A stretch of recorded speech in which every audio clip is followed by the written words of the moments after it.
Since the Russian invasion of Ukraine 7 weeks ago today, the United States response has escalated on an almost daily basis. Additional U.S. troops for NATO, multiple levels of economic sanctions on Russia, mounting military weapons and supplies, an increasingly sharp denunciation of Russia on the world stage. But the war rages on, so what should the U.S. do now? Good morning. It's Thursday, April 14th, 2022. We'll spend the first hour asking that question, hearing from you about that. The lines are for Republicans 202-748-8001, Democrats 202-748-8000, Independents and others it's 202-748-8002. You can send us a text message. That's 202-748-8003 and tell us your name and where you're texting from. Also, you can post on Facebook and send us your thoughts on Twitter and Instagram at C-SPAN WJ. And reality is that what the U.S. should do now is what the U.S. and our allies should do now as well. You can go ahead and start dialing. We'll get to your comments in just a minute. 7 weeks since the invasion on February 24th of this year. What should the U.S. do now? This is from the New York Times this morning. Their headline on the war: growing hunt for signs of war crimes. They write that investigators from almost a dozen countries combed bombed-out towns and freshly dug graves in Ukraine on Wednesday for evidence of war crimes. And a wide-ranging investigation by an international security organization detailed what it said were, quote, very clear patterns of human rights violations by Russian forces. The Times writes that some of the atrocities may constitute war crimes, said investigators for the Organization for Security and Cooperation in Europe, who examined numerous reports of rapes, abductions, and attacks on civilian targets, as well as the use of banned munitions. On Wednesday, civilians were still bearing much of the brunt of the 7-week-old invasion as Russian forces massing for an assault in the east bombarded Ukraine's second-largest city, Kharkiv, striking an apartment building. In an hour-long phone call with Volodymyr Zelensky, Ukraine's leader, President Biden said the United States, already a major provider of defensive armaments to Ukraine, would send an additional $800 million in military and other security aid. The package will include, quote, new capabilities tailored to the wider assault we expect Russia to launch in eastern Ukraine, said Mr. Biden in a statement. That from the New York Times. What should the U.S. do now? 202-748-8001 for Republicans, 202-748-8000 for Democrats and Independents and others, 202-748-8002. Pentagon spokesman John Kirby, after that announcement by the president, detailing some of the new aid, military aid for Ukraine. On the helicopters, are these the helicopters that you had on stock because they were going to Afghanistan? Yeah, so these 11 Mi-17s are, these had been earmarked for Afghanistan. They are coming out of our stocks, our inventory. We have them. We did obviously transfer them to Afghanistan, so we're now transferring them to Ukraine. I would remind that, as you probably remember, we had already provided Ukraine 5 Mi-17s not long ago. So this is not the first time that we've given them Mi-17s. Okay, a related question. You mentioned the urgency of this and the shift of the Russian focus to the east.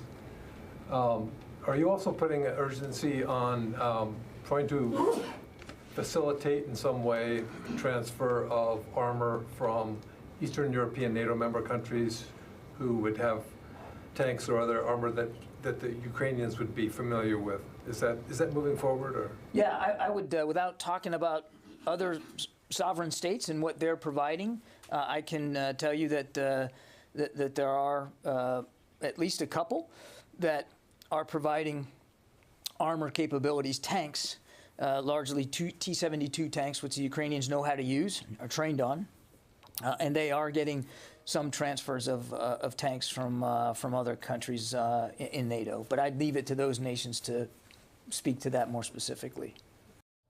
Our opening topic on Washington Journal this morning: after 7 weeks, what should the U.S. do now in the war in Ukraine? 202-748-8001, the line for Republicans. For Democrats, it's 202-748-8000. And for Independents and others, 202-748-8002. to the independent line first, and we'll hear from Chris in Simpsonville, Kentucky. Yes, I believe we ought to keep helping them. It's absolute terrible what they're doing to them people. Can I tell you what the FBI here in Louisville's doing? They're chasing people around with a drone, a spy drone, and messing with their property. Over $10. They've been doing it now for 8 years and 5 months. And I believe we ought to help them people. And the only way I think to deal with it is kind of stand up to old Putin. Is about the only way to deal with it. All right, to Gwen in Detroit on our Democrats line.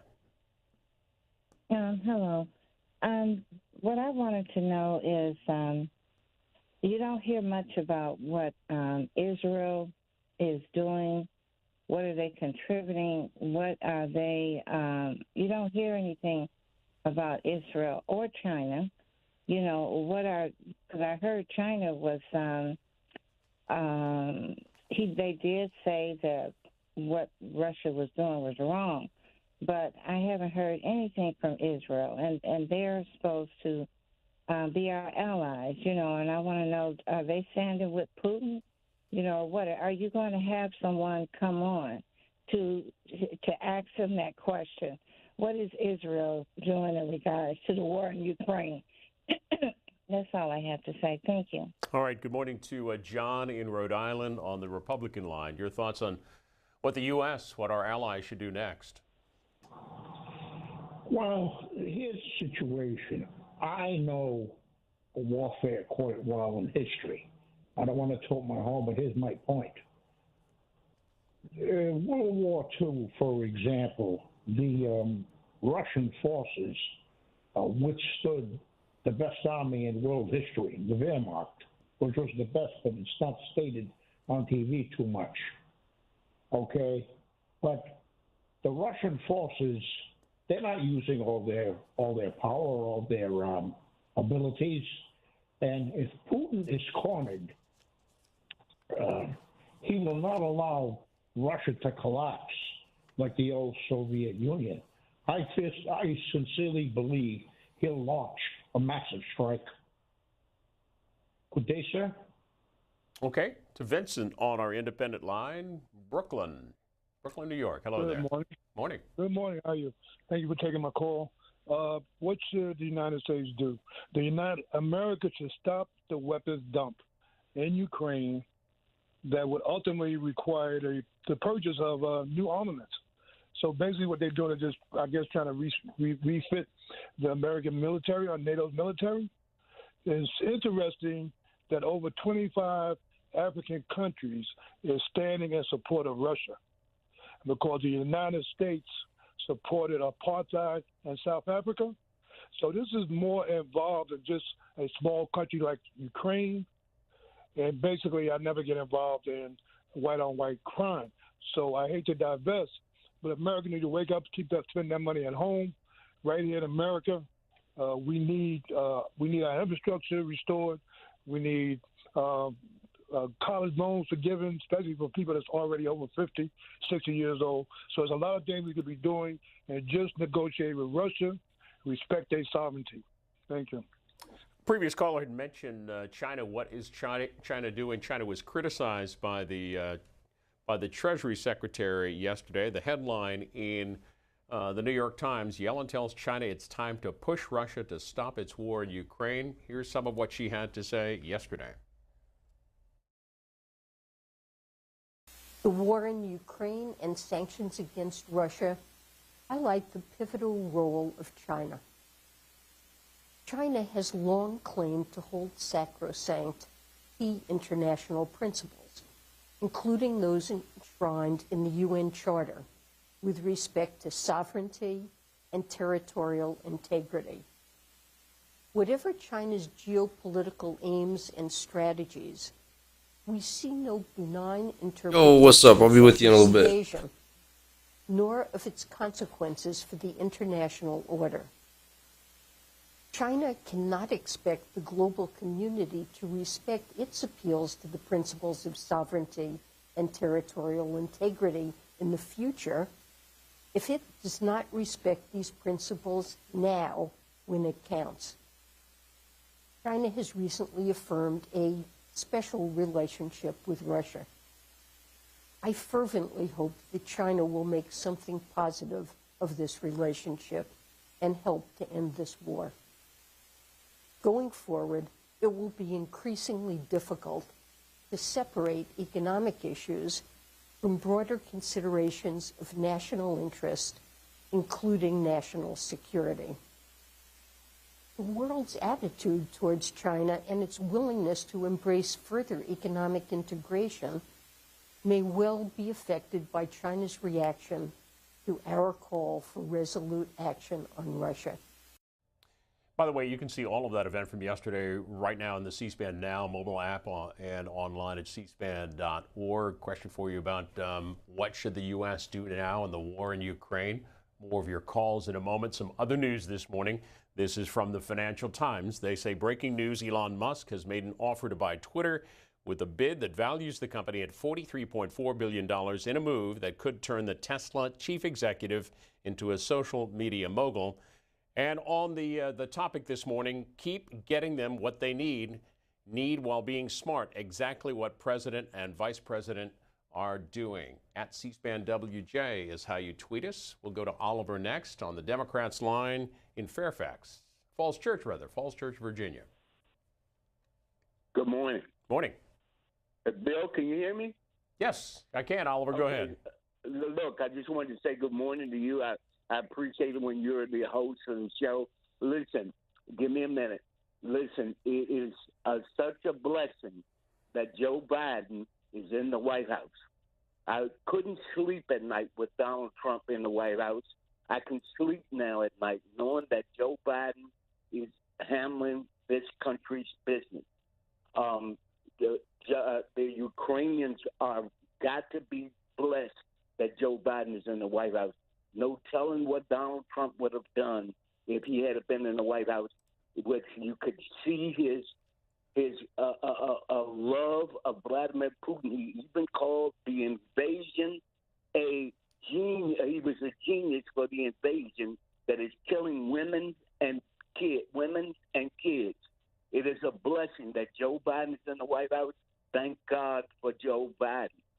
Thank you. All right. Next up is Frank in Claremont, California, on the Republican line. Good morning. How are you? Fine, thanks. Good. Okay, so I got a three-phase approach of what the United States and Europe should do. It'll bring down worldwide inflation. It'll bring a faster close to the war, and it'll hurt Russia financially. First thing that Biden needs to do is make a written agreement with Saudi Arabia and the oil-producing countries over there, and agree to not pursue an agreement with Iran, because it's the only reason that they won't talk to Biden. They won't agree to pump more oil. Second thing, he needs to unleash American energy, oil and gas. We need to get as much oil out in the market to bring prices down to $40 a gallon, $40 a barrel where they were under Trump. This will hurt Russia financially, because that is the only thing we could do, because Europe is going to take them years to wean off of Russian oil and gas.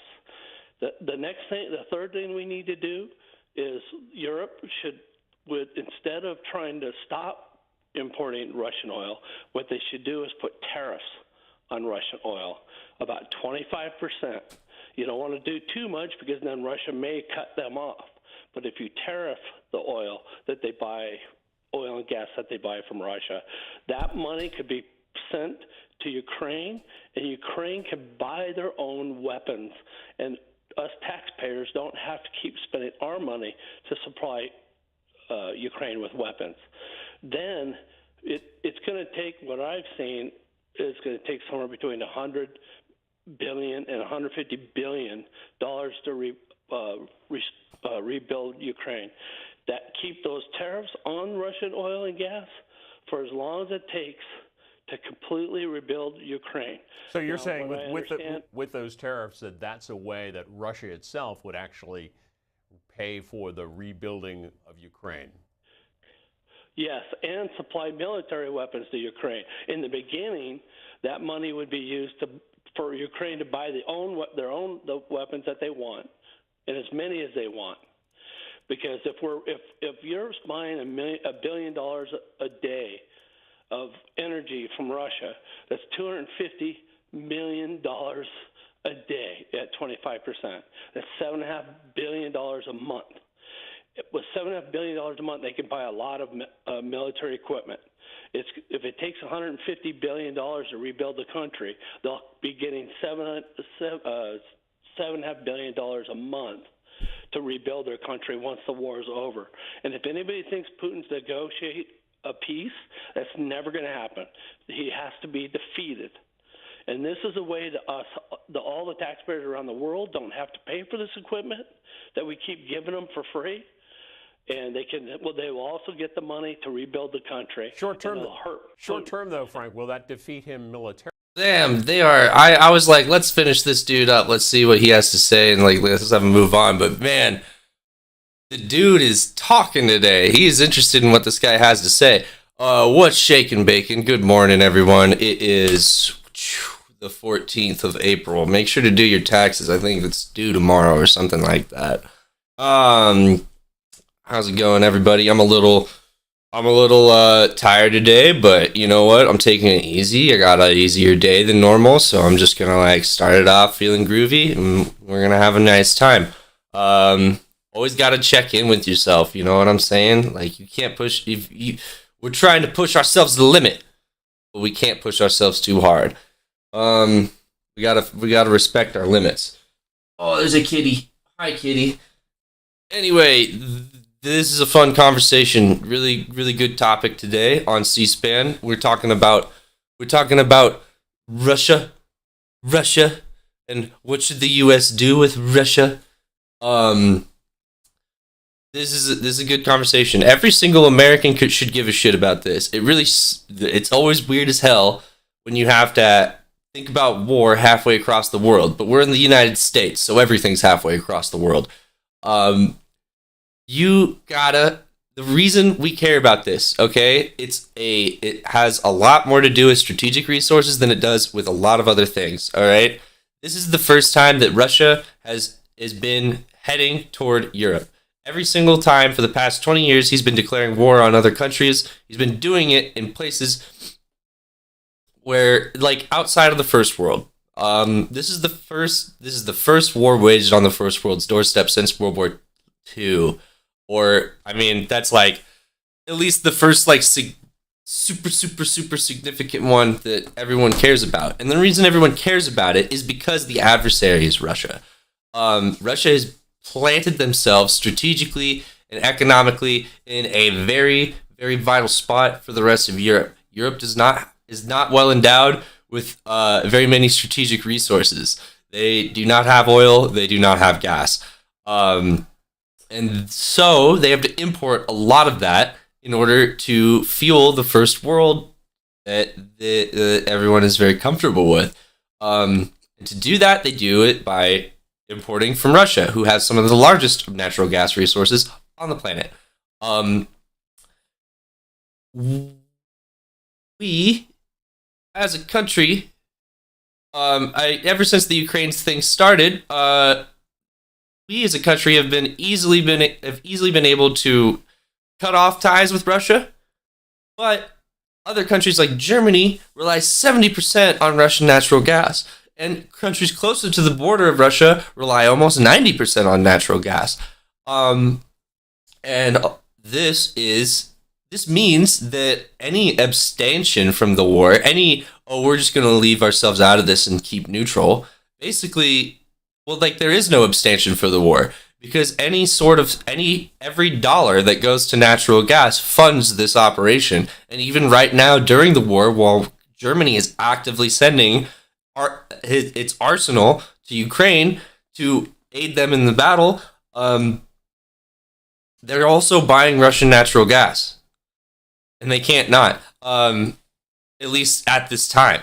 A big issue, and like one of the things that people keep saying, that's something that this man said, is he believes we're not pumping enough oil out.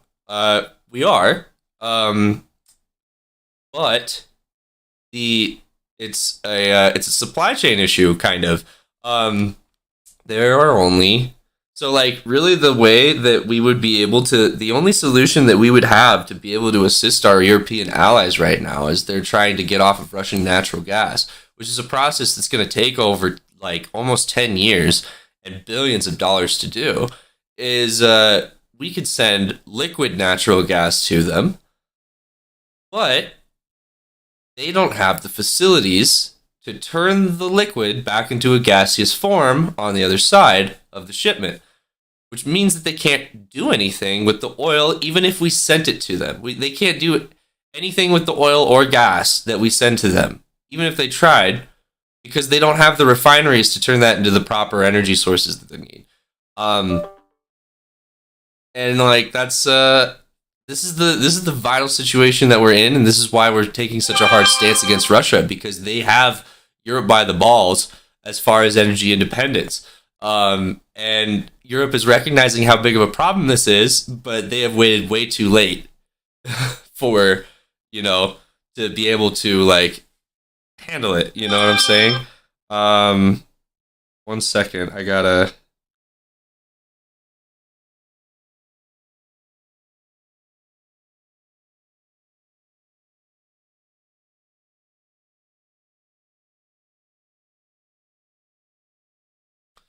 I send my texty text. And all of this is happening because of Hunter Biden, by the way. It's all happening because he made big deals with China and with Russia and with Ukraine and with Venezuela and with Brazil and with Kazakhstan and with North Korea and with well, and anyway, the business deal was for a weight loss program, and he had the secret formula, and they're keeping it from all of us. Obesity is the number one concern in this country, and Hunter Biden is keeping all of our health at bay. He's causing COVID because we're not healthy enough to fight it, and we could be if we just had Hunter Biden's secret weight loss program that he's keeping hidden on his laptop. Anyway. Apparently, the Russians may wind up with eastern Ukraine after all of this. What's that? Short term, that will not defeat the Russian army, will not defeat Vladimir Putin in this. Russia may very well wind up with eastern Ukraine if their plan is carried through. If they can buy $7.5 billion of equipment every month, that will defeat Russia. All right, thanks for your points. Appreciate you calling in. We'll go to John next in Fort Bragg, California. Another thing we got to think about on another serious note is Russia is a really big economic contender, at least for a lot of the rest of the world. Like, they're also a big supplier of wheat, and a lot of the world's not going to get like the harvest that they need this year, and that's going to be really problematic. But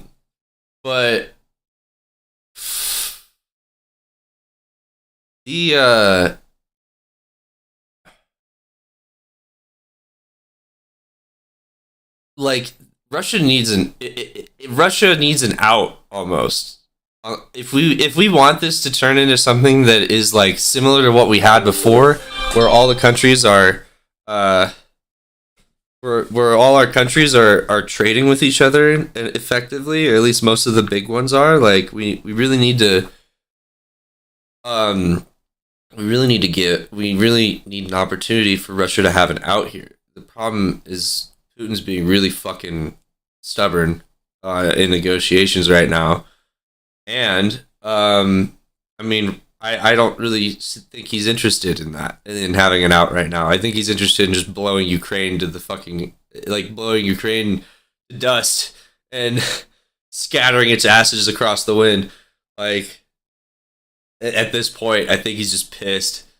I think his pride's getting in the way. But on top of that,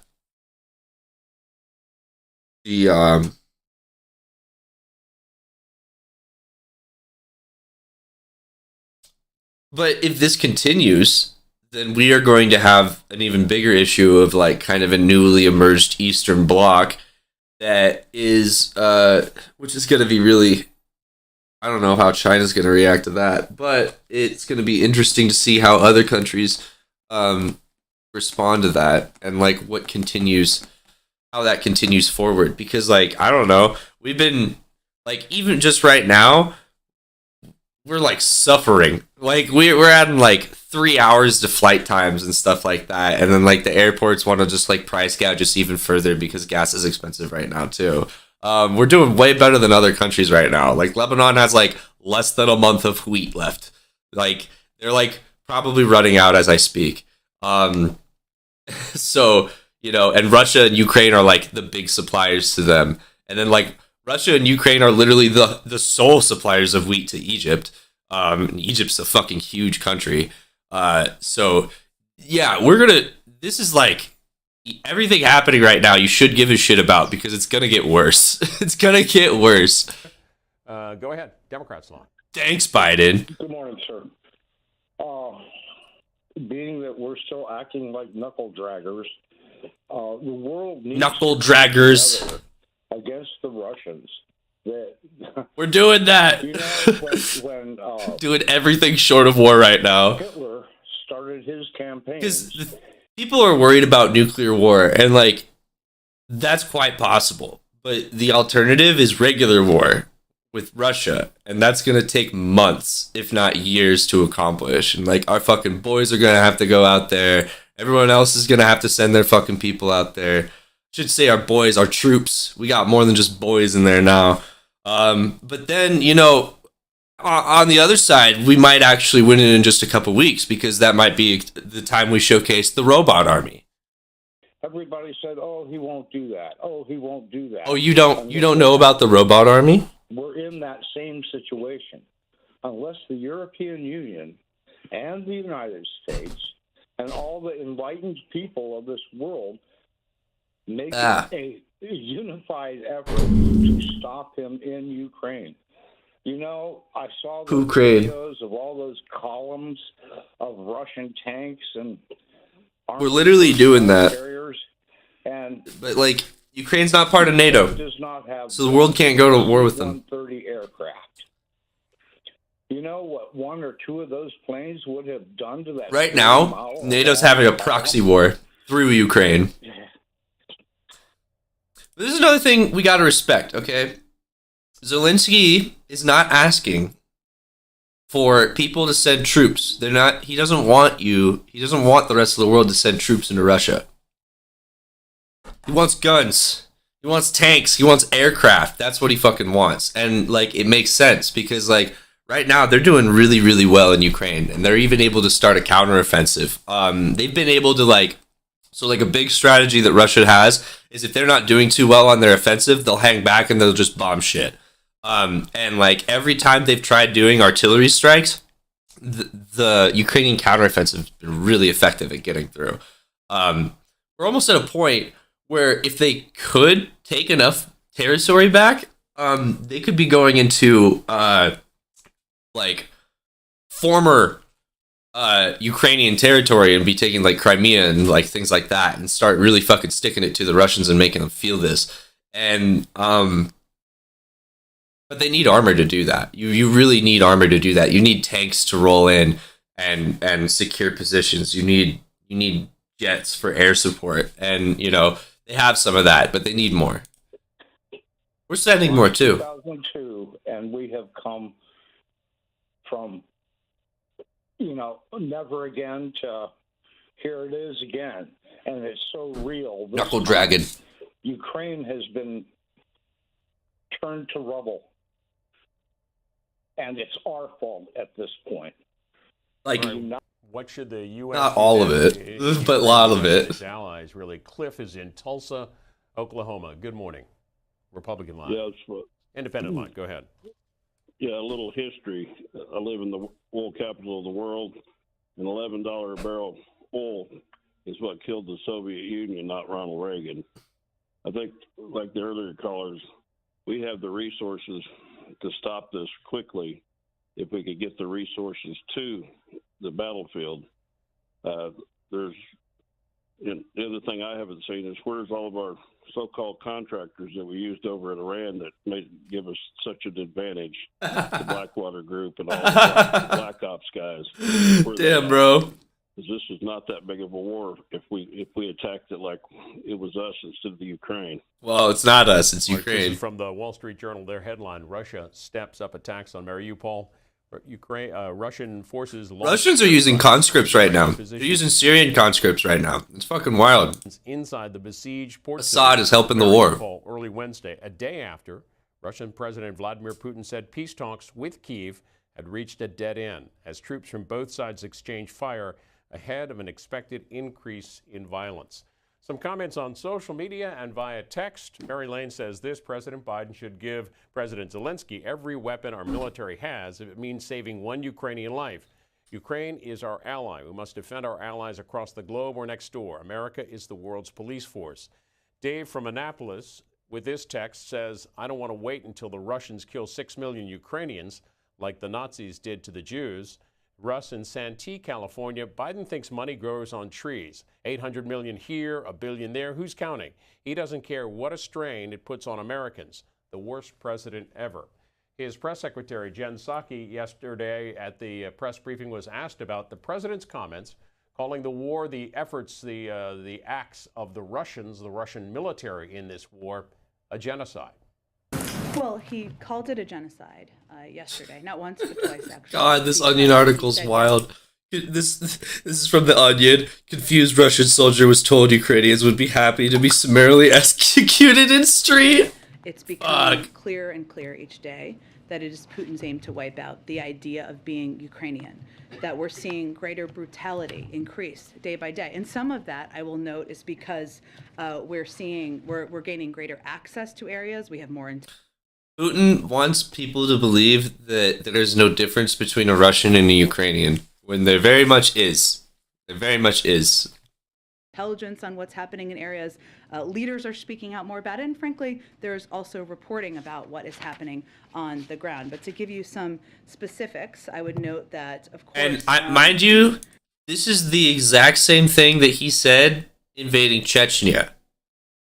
He said that there's no difference between a Russian and a Chechnyan, and he sees no border between Russia and Chechnya, which Chechnya had declared itself an independent nation and fought an entire war prior to that to do so.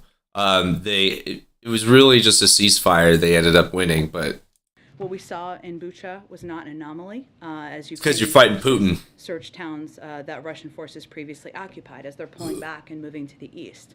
The mayor and the city council of Mariupol are reporting high numbers of civilian casualties. The train station attack just over the weekend killed more than 50 civilians. The UN has recently recorded 4,450 civilian casualties, all just since February 24th, and the real number, we believe, is likely much higher.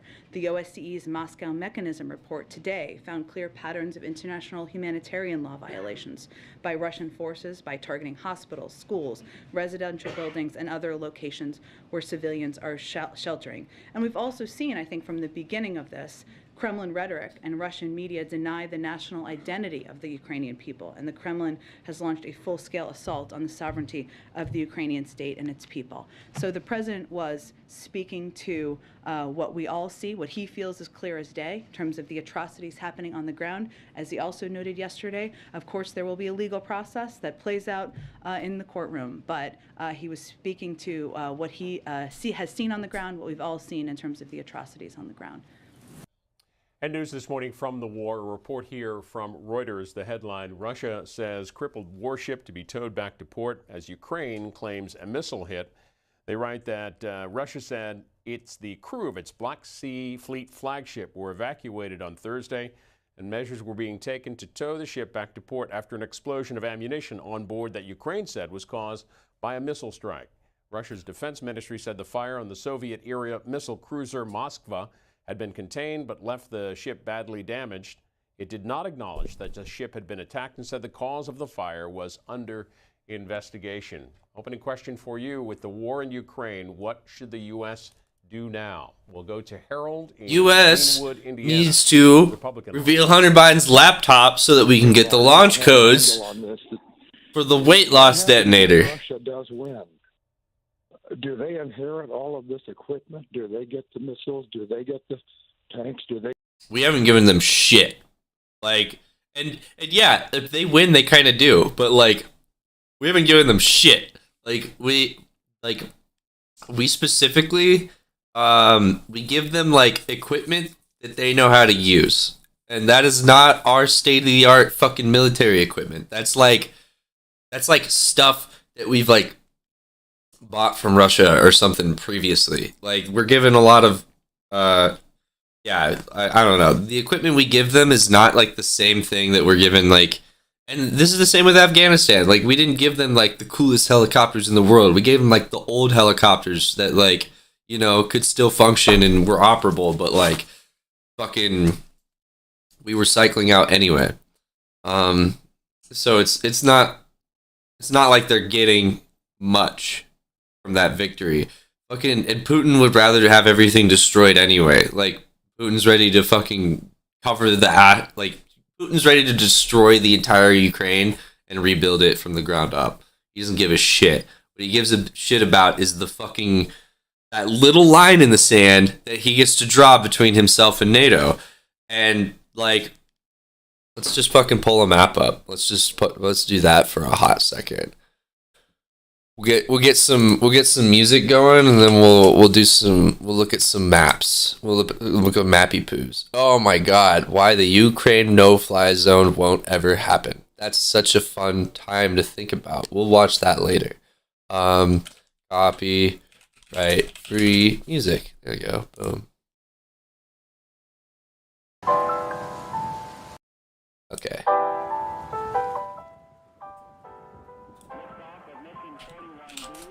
Flight map.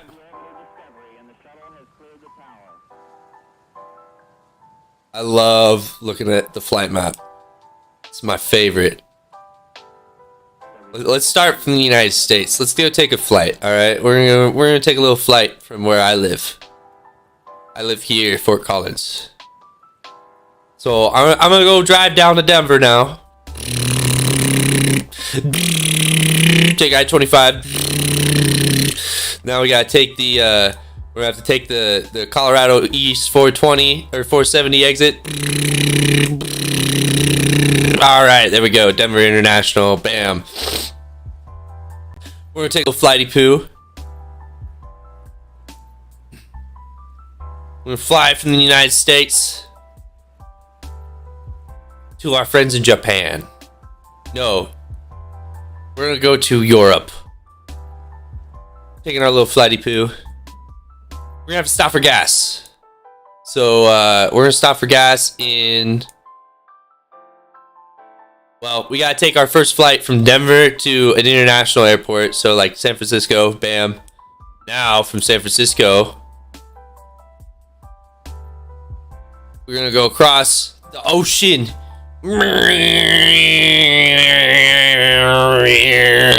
Land in Tokyo. And luckily we got a good spot because there's a no-fly zone over here. All of our fucking aircraft are banned, but we're in Japan, so we can still fly across Mongolia and China and Kazakhstan. Well, maybe not Kazakhstan. So we're gonna fly. Well, we can't fly in Ukraine, so we're gonna have to loop around.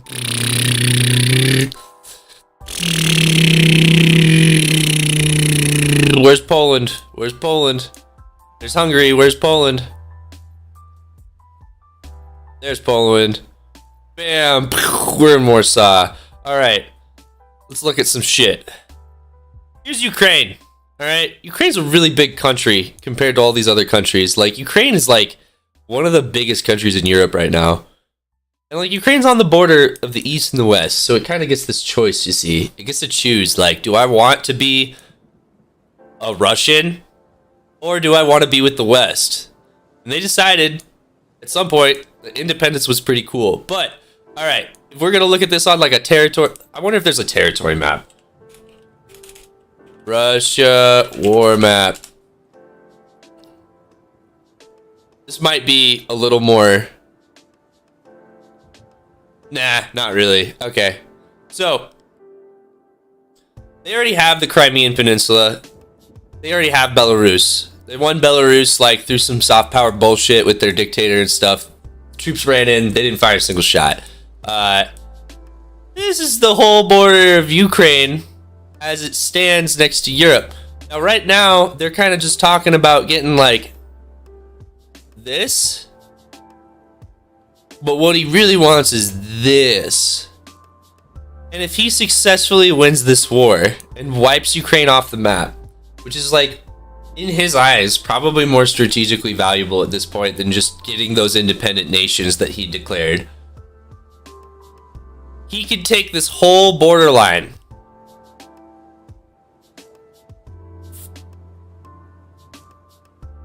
and draw a line in the sand from the east and the west that was just a little further east than what it was originally.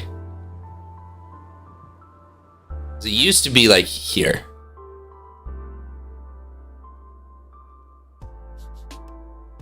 And that is quite substantial. Just imagine, like, we wouldn't have access to this whole part of the world. This is just a big no-no zone. Now, on top of that, he has some of the most strategically valuable resources available to him now. Has some of the best, best lands for wheat. He already has great land for wheat, but even more so. God, that's so fucking crazy to think about. Alaska's right there.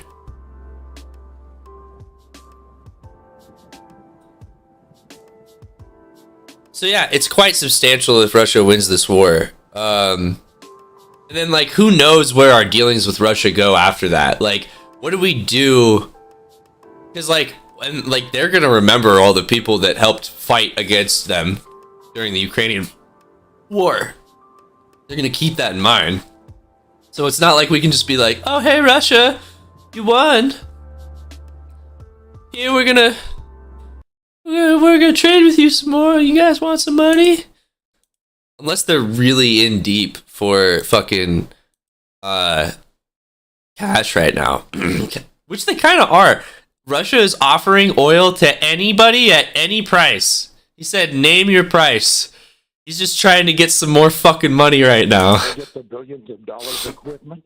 Do they become even more well armed to attack their neighbors? Have we thought about that angle? Just wondering. Thank you. Okay. They are not a fucking... This isn't like giving weapons to Afghanistan. You know, it's not like we leave a bunch of weapons there and all of a sudden we've created, like, you know, a rebel, like, insurgent group or some shit like that. Like, or like, we don't create the new ISIS. Like, they're already a developed military. They already have things that we don't have, you know? They got, like, hypersonic missiles. We don't have that. Next up on the Democrats' line, this is Ackworth, Georgia. Go ahead. Duckworth. All right. First of all, I want to say that I'm an Air Force veteran, Cold War veteran. Sheesh. Carter and Reagan. Sheesh. What happens to the people in Yemen that's being bombed and killed by Saudi Arabia? What happens to the people that are being killed by Israel and Palestine? We just let it happen. We don't see those images on TV.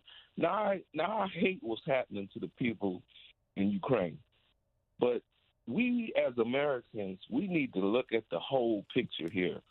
People are being killed around the world, and all we see is Ukraine.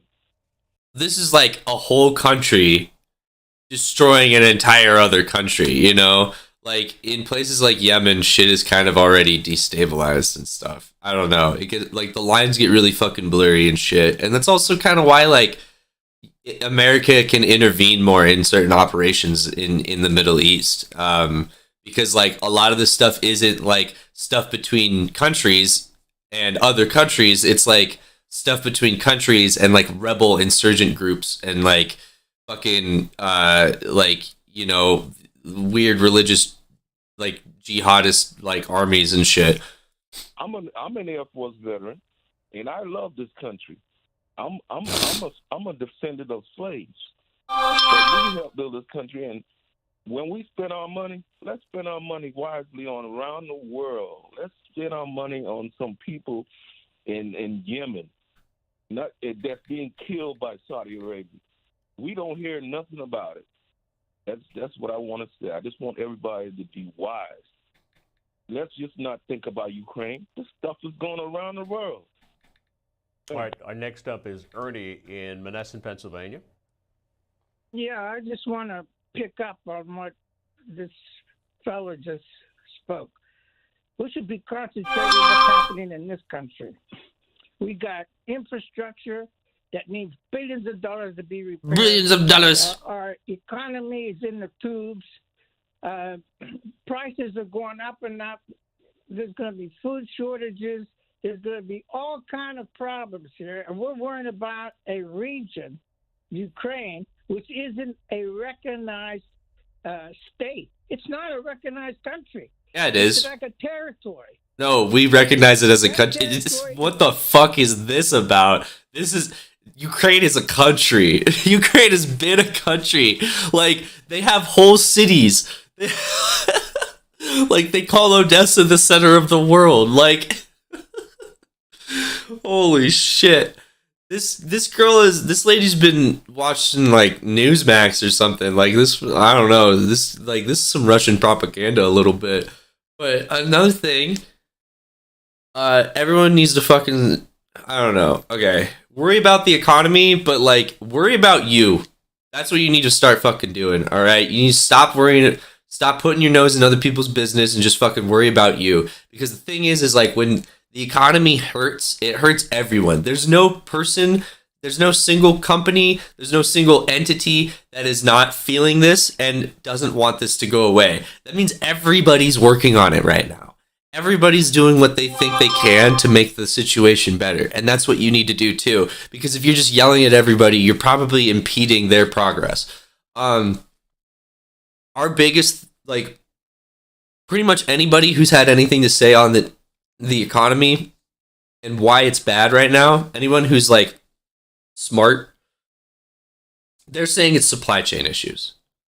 So the supply chain, yeah, and so like that has a lot to do with our poor infrastructure, and that has a lot to do with just kind of like supply chain management as a whole, and supply and demand. So like we're making a lot of adjustments right now that take time and money to accomplish. It's why the infrastructure bill was like the infrastructure bill is huge. And like, I'm expecting like in the next year or two, we're going to start seeing a bunch of orange cones pop up, and we're going to start seeing a bunch of fucking progress get made on like making things better for people.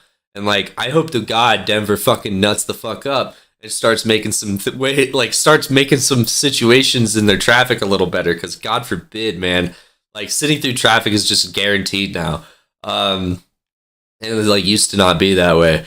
But yeah, like this is this is like where we gotta be, man. We gotta just worry about ourselves. We gotta like you gotta do what you can to make things as cheap for you as possible, and get your nutritions in still. Like rice and beans that shit for a little bit. Do what you gotta do, all right? We're not in good times. All right? Like we're not in terrible times either, but this is not just a normal day in America for us anymore. We have things have just kind of progressively gotten worse ever since the pandemic, and so we just need to kind of we need to stick it in there, like we need to find a way, find that little piece of ourselves that is actually looking out for the common man and wants to make sure that the people around them are okay too. Comprise 2/3. Because if you don't, all right, it's not to say you're not gonna get through this, but God, dude, it's going to feel like venom every single fucking step of the way through. You're going to feel traumatized. you're going to feel, and in the worst way possible. It's going to feed into your paranoia. It's going to feed into your, your mistrust for people, and it's going to like dishevel you in a way that you're not going to come back from, even if we find better times ahead of us. Optimism is the only thing that's going to get you through this, and like hoping for better days and sticking to it and planning for those better days too.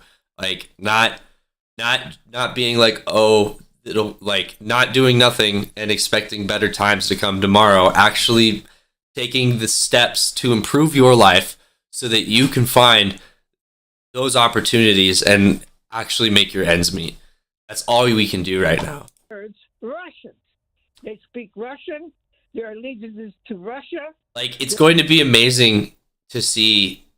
Like, could you, like, just imagine for a second, like, if everybody who is, like, I don't know, if everybody got everything they wanted as far as, like, the culture war is concerned in America right now. Like, if we have just, like, stripped schools and, like, school boards of all of their, like, individuality and everything like that, if we've, like, if all we do is say that these material problems are cultural issues that we can just like wipe off and wash away, like, we're going to be sitting there feeling worse about ourselves and seeing none of the problems get solved.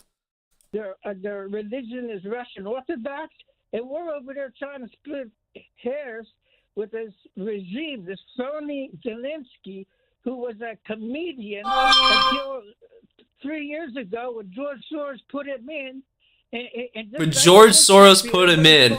Holy shit! They put in this fictitious person who's wearing these army fatigues.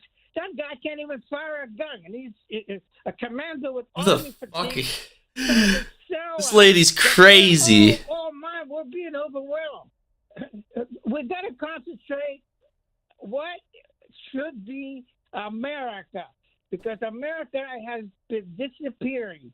We're no longer a supreme nation where the best in medicine, the best in technology, the best We still are. We still are. We still are. Out of our country. No.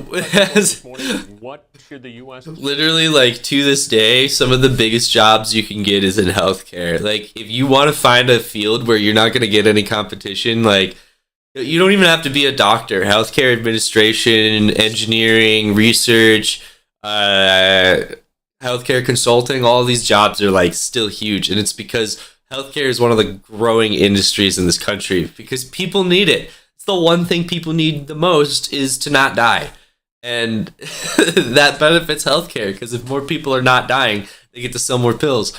So like, yeah, it's a nice time, you know. People don't want people to die. Like, you lose money that way. Like, you just, you know. They want you alive and as able-bodied and as like capable of making money as long as possible, you know? But on top of that, Zelensky won his presidency by a 70% vote. Like, it's oh my god. Like, if you take any second to get like the history and like, you know, this is kind of interesting, and I wish more people talked about this. The guy before Zelensky, who was kind of like a Russian puppet or whatever, he was endorsed by Mike Pompeo. So, like, we kind of got him in there. Like, you know, it's just something to think about.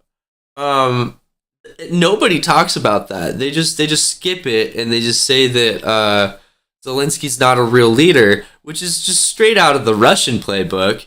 And it's like, man, if you're gonna just spout propaganda, can you at least make up your own? Like, stop. I just don't. It's just twice as bad. It's bad enough when people yell at shit like incoherently, like that lady does, like, and just look at everything as a problem. It's even worse when she like picks up a literal Putin talking point to say things. Let's do now in the war in Ukraine.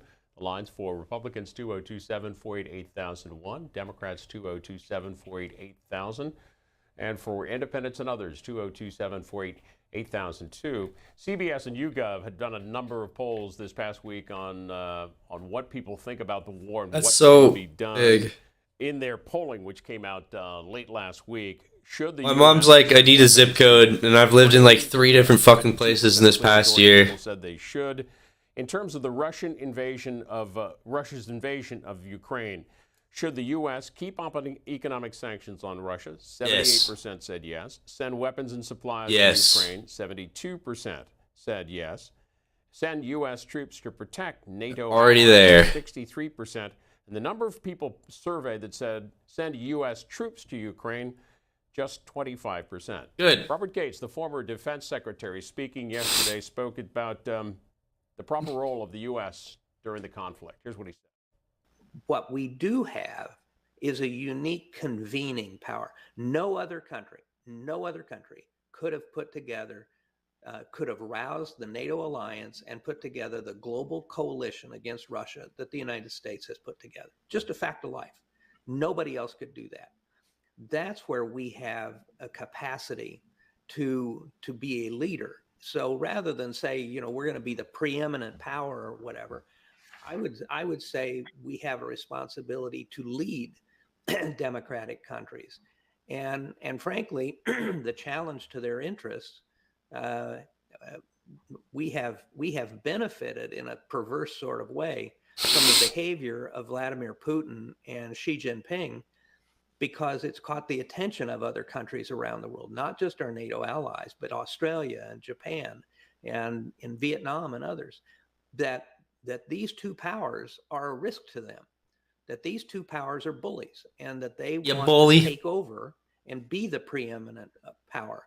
In Russia's case in Europe, in Central Asia, in China's case in Asia, and even more globally, their ambitions. If you look at Belt and Road and their strategic communications and so on. So I think the key is how do our political leaders calibrate and explain to the American people the kind of role we actually ought to have that doesn't lead us to get overly ambitious in terms of trying to fix problems around the world.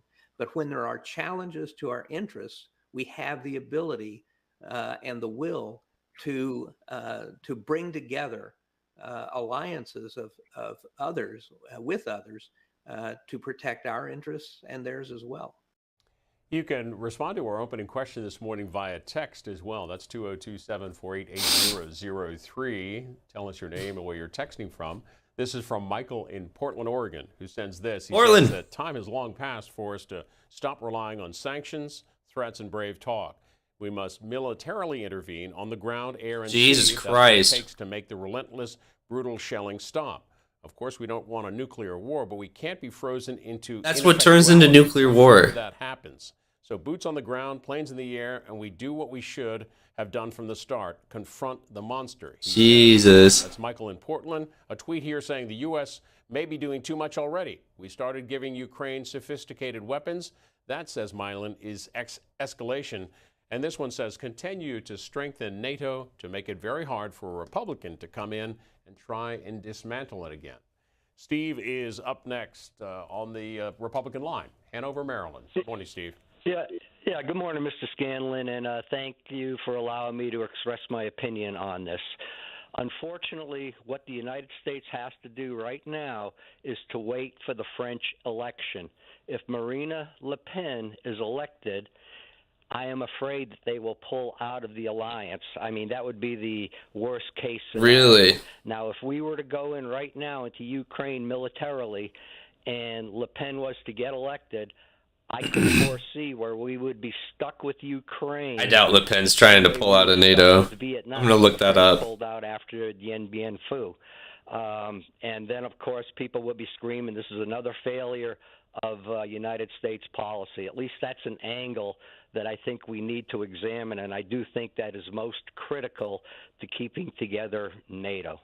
And on Steve's point, this is a headline from... Le Pen calls for strategic rapprochement between NATO and Russia. NATO-Russia ties after Ukraine war. Presidential candidate says it's, quote, inaccurate and unjust suggests she is indebted to Vladimir Putin.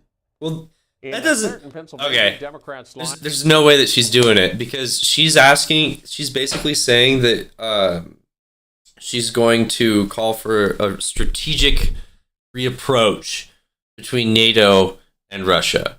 That you can't do that if you're not in NATO. You got to be in NATO to try and change how NATO plays the game. There's no way that you're going to be like, I quit NATO, and then be like, NATO's not doing things right. Like no one gives a shit then. And we hear from Because people don't like haters, all right? So like if you want to actually change things, you got to be constructive about it.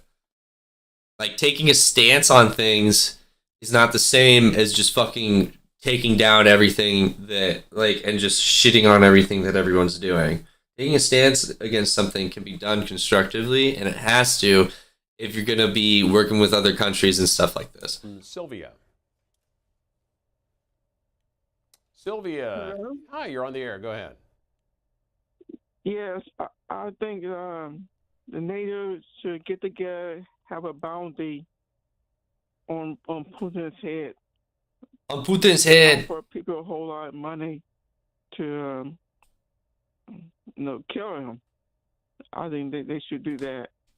So that was suggested by South Carolina Senator Lindsey Graham a number of weeks ago, and some other members as well.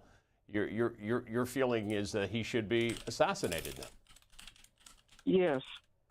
Okay. To Kevin in Georgia, Democrats line, Independent line. Kevin, go ahead.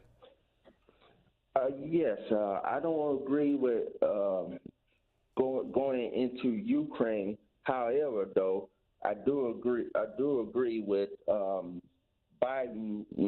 Sending the weapons and the troops into Poland and Estonia and Latvia and all these other countries in Europe, and and protecting this country, and I'm praying for Brittany Griner's release from prison in Russia. Their policy towards the LGBT community, they don't like it over there. So I'm praying for her release, because I speak as an openly gay man, and I want to marry my husband someday and plan a wedding, but and Russia is not a good place, to go travel. But anyway, as Latvia's pretty cool though. Say that I support President Biden for protecting my rights in this country as a gay man, and that's all I wanted to say. Okay, to Rosalie next up, Republican line in Gibsonburg, Ohio. Good morning. Good morning. As an American taxpayer, I would sure like to know what country, Ukraine, is buying all that stuff that we give them the money for. Do you think Russia might be part of it, or who's getting it? People don't get how loans work, do they? I think every taxpayer should kind of want to know what's going on. Headline from the Washington Post this morning, growing focus on atrocities in Ukraine. Biden's genocide remark debated. They write that President Biden's claim that Russia is committing, quote, genocide in Ukraine faced a mixture of support, uneasiness, and opposition on Wednesday, with French President Emmanuel Macron warning against a, quote, escalation of rhetoric, Ukrainian President Volodymyr Zelensky hailing the, quote, true words of a true leader, and a Kremlin spokesman calling the comments, quote, unacceptable. The Post writes that the dueling rhetoric revealed the difficulties responding to a conflict increasingly defined by horrifying images of mass slaughter without either shutting the potential pathways to a diplomatic solution or falling out of step with key allies. A prosecutor with the International Criminal Court visited the ravaged Kyiv suburb of Bucha on Wednesday as two international organizations published reports showing the extent of devastation that the invasion, which is entering its 8th week, has wrought across Ukraine. The 57-member Organization for Security and Cooperation in Europe accused Russia of illegally targeting hospitals, schools, residential buildings, and water facilities, leading to civilian deaths and injuries. That from the Washington Post. President Biden commented, responded to questions about his calling the Russian actions genocide. Here's what he said yesterday. Yes, I called it genocide because it's become clearer and clearer that Putin is just trying to wipe out the idea of even being able to be a Ukrainian. And the evidence is mounting. Damn straight. It's different than it was last week. The more evidence is coming out of literally the horrible... That's badass. More people need to fucking call genocides. Like, we're gonna only learn more. A lot of leaders have kind of been like, I don't know if I want to call it a genocide, because like people feel like a genocide has to be like a Hitler. You have to do a Hitler to do a genocide. You have to put them into camps and then make them work really hard and then kill them.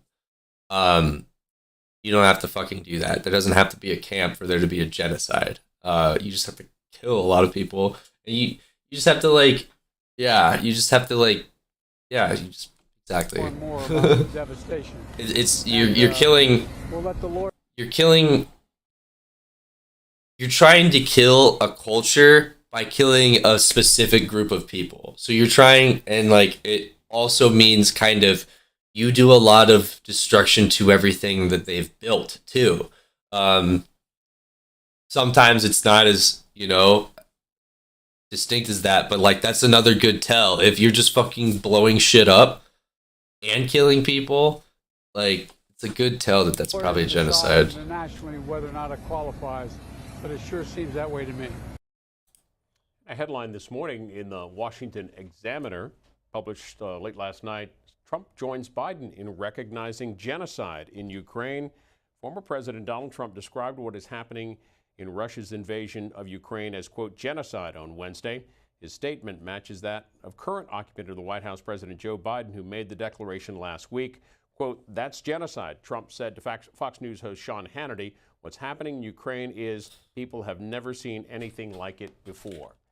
Back to your calls on what the U.S. should do next in the war in Ukraine. Bob's in Pennsylvania on the Republican line. Good morning. Good morning. What am I saying? Hey, Bob, you're on the air. Listen to the phone and not mute your volume on the TV, and go ahead with your comment. Oh, yeah, I think we should stay out of Ukraine for a few reasons. One, that's Russia's breadbasket. What? For 100 years. They're not going to give it up. They want the minerals. They want the wheat. No. They don't have it right now. They don't have it right now. They haven't had it for a long time. For like 20 years. Like, that's substantial. That means that Ukraine has created their own economy and has survived without the help of Russia for 20 years. But the minerals all the wheat. Ukraine should just move out of Ukraine, the people from Ukraine, and other people help them out in other countries. This is going to turn into a world war. A world war? Nobody needs that. Nobody needs that. It's going to turn into a nuclear war if we get too involved. And down the road, my heart goes out to the people of Ukraine. It really does. But here's the deal. The needs of the many outweigh the needs of the few. I'm talking about people of Ukraine compared to people of Earth. So it's like we should really stay out of that. Help them out medically, get them into other countries. Russia's not going to give that up. All right, another poll for you this morning. This is from another poll for you. Another poll just published last night. 74% of Americans think worst of war in Ukraine is yet to come. They find that more than 8 in 10 think Vladimir Putin is a war criminal. Rodney is next in San Leandro, California. I'm a criminal. Oh, good morning. First of all, I'd like to say C-SPAN is a real good channel. And I say that because I watch a lot of news, MSNBC, Fox. Love C-SPAN.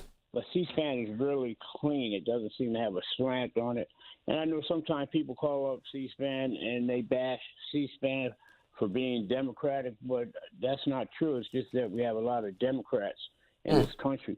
I just real fast just want to say that I believe we're doing exactly what we should be doing because genocide is the destruction of a race or a religion. I don't believe Ukraine description, but the thing is, I know what we shouldn't do. We shouldn't be trying to extort a country in need. You know, like Jacob did Esau in the Bible. Esau had a need, and Jacob bribed him for his birthright. So we shouldn't be doing that. That's called extortion. But I think we're respecting the sovereignty of Ukraine, which is great, and I hope we just hang in there and allow Ukraine to continue making their decisions the best they can. Or just one other thing, the money we return to Russia one day is going to be their money. A lot of times the president gets accused of returning money like to Iran. That was Iran's money, and the same's going to happen with Russia. We need to take note of that so when it happens, we'll fully understand. Thank you very much. Next up is Greg in Plymouth, Michigan, on the independent line. Yes, my feeling is we're doing very much what we should be in Ukraine, trying to support the military as much as we can. I think we should also take a hard look long term on making ourselves in Europe energy independent from Russia. That is the only way we can really make this work, is to starve Russia's ability to make war through economics. It's not an easy, quick thing to do, but it's the patience that we need to preclude anything from happening in the future. And I think that'll tell China also to have second thoughts about going after Taiwan or any other country. We should continue the military effort and get it there as quickly as possible. I normally don't support Biden, but I think he's doing the right things. I think he's a little late on a lot of it, but he is doing the right. And do you think he's doing the right things in terms of your call for the nation to be more energy independent? Well, yeah, I mean that's we need to be more energy independent. We need to be self-sufficient from the standpoint of oil and gas. I know that's not in his long-term interest with respect to the environment, but let's decide what we do with our own gas and oil on the long term. But we cannot be dependent upon Russia, and I don't know why Europe wants to be dependent on Russia either for its gas and oil. It needs to be energy independent as well. That's what makes it very difficult for them to do any more than they are right now. All right, to Pamela, next up, Democrats line in Dixon, Tennessee. Welcome. Hi, how are you doing this morning? I think that the nation should all get together and send weapons to Ukraine. Apparently, we don't want to send the anti-aircraft missiles that they need to close the skies, as he keeps begging for. I guess we don't want to do it ourselves independently because we're afraid that they'll bomb us or quit giving us oil or whatever the problem is. But so if everybody got together and started sending weapons from all over the place, the cavalry came rushing in, maybe they could get those planes out of the sky and quit bombing them. And I don't know what the frozen assets are supposed to be used for, but it would be nice if those could be used for rebuilding Ukraine even as they're bombing it. So just send the cavalry in and save these poor people. We told them we'd help them when they gave up their nukes during the Obama administration. We said we would protect them. Let's protect them. If we can't do it individually, let's get everybody together to do it and send a bunch of weapons and bomb them out of the sky and perhaps decimate the Russian army in the process and not be such a threat anymore. Thanks for the call, Pamela. This is an opinion piece in the Washington Times this morning by John O'Neill, author, military veteran. Russia dishonored. Army's war crimes are acts of criminals pretending to be soldiers. The headline, after the slaughter and torture of Bucha, there is also no honor left for any Russian soldier involved in Mr. Putin's mad enterprise, he writes. The missile attack on fleeing refugees is neither a military act of war nor the act of true soldiers. It is the act of criminals pretending to be soldiers. There are no medals for courage worth having bestowed for cowardly attacks on women and children, refugees, or bound captives. He writes that recently Mr. Putin confirmed his criminal use of terror war on civilians by appointing a new commanding officer, General Alexander Dvornikov, the butcher of Syria, whose cavernous face could have come from a horror novel, he writes. He's reported to have used gas and torture in Syria. General Dvornikov's appointment is Mr. Putin's confirmation that there are no limits on his brutal war in Ukraine. In Bradenton, Florida, Harry is on our Republican line. Go ahead. Yeah, a lot of good ideas, but first of all, when the Russians were having exercises in the neighboring state, NATO should have moved in big time for their exercise. That would have prevented it. But right now, we've got to relieve Mariupol, where they're just destroying things. And it's got to be done by a fellow, not just Ukrainian, but the Poles, Romanians must go in under the Ukrainian flag and relieve Mariupol. The Russians did that in Korea, sending Russian pilots in MiG-15s to shoot down American aircraft. We can pull the same trick on Putin. He's got to lose this war in Ukraine, and that'll be the end of him. And last but not least, the war crimes. Granny wants war. The International Commission Dude, should be. let's send all the grannies to send in the cavalry. That should go out immediately. Thank you.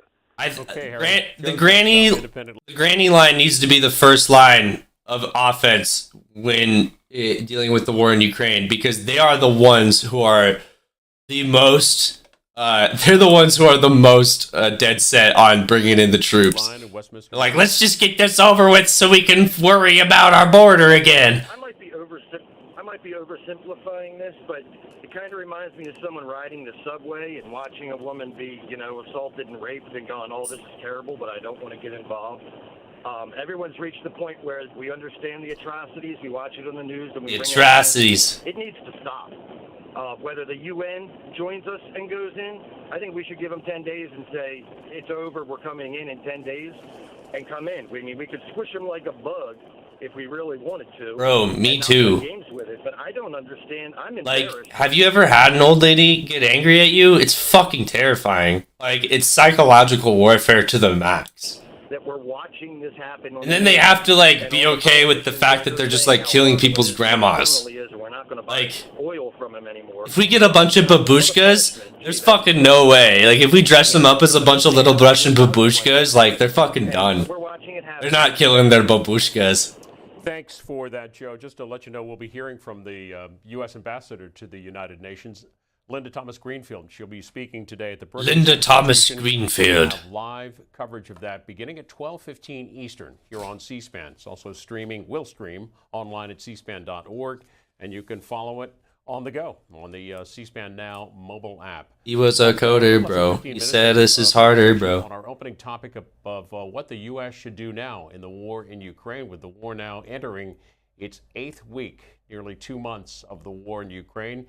The lines are 202-748-8001 for Republicans, Democrats 202-748-8000, and for independents and others 202-748-8002. One day I'm gonna fucking give it a call.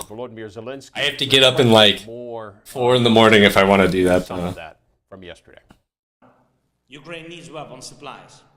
We need heavy artillery, armed vehicles, air defense systems, and combat aircraft. Anything to repel Russian forces and stop their war crimes. Artillery, 155 millimeters. Artillery shells, 152 millimeters, as many as possible. Multiple launch rocket systems, Grad, Smersh, Tornado, or M1. This is so badass. Armored vehicles, APC, infantry, fighting vehicles, others, tanks, T-72 or similar tanks from the USA or Germany, air defense systems, S-300, book or Western equivalents. Military aircraft must have to deblock our cities and save millions of Ukrainians as well as millions of Europeans. Freedom. Okay, so the reason he's being specific about what he's asking for right there is because that's what his troops know how to operate. They don't know how to operate all the fucking state-of-the-art equipment that like fucking American forces have and stuff. They know how to operate that shit. And that's why they want that. Also, notice how they're not asking for troops. They're asking for guns and ammo. They're not even asking for guns at this point. They're asking for armor. They're ready to fucking take their cities back. This is such a badass fucking clip. And the fact that they still have like someone around to fucking do the design work for all this shit, that's, oh my, so badass. Western countries have everything to make it happen. The final victory over the tyranny and the number of people saved depends on them. Arm Ukraine now to defend freedom.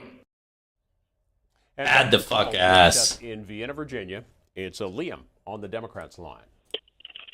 Hey, top of the morning to you. This is Liam. I'm calling just to respond to some of the things I'm hearing.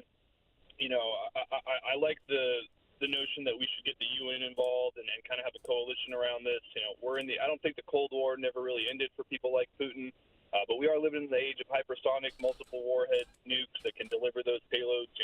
Smash 9.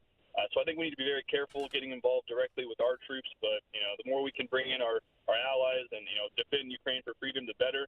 But at the same time, keep our warmongers in check. Try to invoke some isolationism. Send them some of the things they need, but also be cognizant that these things could fall in the wrong hands should Ukraine fall. But my heart goes out to the Ukrainians. I hope they continue to defend themselves as strong as they are. And I hope this ends soon, but there really is no end in sight, in my opinion. And our role should be minimal beyond coalition building and weapons supply. Do you think we've given them so far sufficient weapons to win this war? I do not think we have given them everything they need in that terms, in terms of like tanks and fighter jets. I think it's the MiG fighter jets. But I also think that the role needs to come from Europe, and we need to support Europe and our NATO allies. But directly, I think it provokes Russian antagonism, and like I said, the Cold War never really died for Putin. So I think he's put in a position where he will be backed in a corner, and he will use nuclear weapons, which could mean the end of the world for all of us. So we just need to be careful. All right, let's hear from Liz in Anderson, South Carolina, Independent Line. Yes, hi. My heart just breaks watching these poor people that they're going through. But I'm sure any of a few million volunteer hackers that have been assisting on that front also can do 3D modeling real quick. That's probably true. I haven't even really thought about anything. Like, I'm a fucking data science major, and I still haven't even really considered anything that's happening on the cyber end during this war. What we're going to do here in our country, people being beat in the It's because It's because when I do this stuff, I try to focus on talking points and countering talking points, and so a lot of people just talk about what they can see, and what they can see is what's on the ground. Go their way, being shot, trying to get on a subway, shot in schools, people living on the streets. They're living here in the Walmart parking lot. Homeless people. Average reference before assignment. Here with our own people. How can we continue to just keep shoveling money in other countries? We need help here, and America's becoming a disaster. But I just pray for all these people in war, and I pray for the people in America. Thank you. Certainly one of the effects of the refugee crisis, the refugees fleeing Ukraine, is pressure at our own border. A report here from NPR. The headline, Ukrainians have arrived at the U.S.-Mexico border by the thousands. Wait, really? Ukrainians fleeing the war have been arriving at Mexico's northern border cities by the thousands. There they are presenting themselves to U.S. border agents and asking for temporary Holy visas to the United States on humanitarian grounds. Thousands of Ukrainians have been let in, availing themselves of the avenues that the Biden administration has opened to ease their admission into the U.S. faster than people who have come from other countries. But so many This is Ukrainians wild. have arrived that a backlog has formed, writes NPR. They report that in Tijuana, Mexico, across from San Diego, the swelling numbers spurred into action a massive volunteer effort organized by Ukrainian Americans and others with ties to the region. They established a sprawling makeshift shelter. Look at that, dude. Ukrainian food from Los Angeles. These and guys San are, Diego, oh my fucking god. with immigration agents to shuttle These guys are in the desert. to the border. They were from fucking, Despite their quick I mobilization, mean, they're not in the desert, they're on the coast, but still, like, nearing the end of their journey to safety, their efforts have been overwhelmed by the unending. oh my god. These are fucking, they're Europeans. Texas. These are the palest of the pale. And now they're fucking getting sunburned on the beaches. Oh, fuck. Yes, thank you for taking my call. Yes. Sure, Roger. Just God damn. And like to think like, oh, to think that this is happening in the middle of like DeSantis is Florida. Greg Abbott's fucking locking down the Texas border and creating a backlog of trucks and stuff because he keeps investigating every single shipment truck that has to come into the United States. Like, they're doing that just because of immigration. And now, like, fucking, we have to deal with, like, letting thousands of Ukrainians in. This is such a weird situation to deal with immigration because it's like, on one hand, the Ukrainians are expecting to go back to their country. But on the other hand, what if they don't? What if Russia just wins the war? Like, do us a favor and mute the volume on your TV and go ahead with your comment. because in that case, if they win the war and we're like, well, you can stay, then we're just a bunch of fucking hypocrites. Yes, we can. Go ahead. Okay. I got this to say about the war over there. I'm a Vietnam veteran.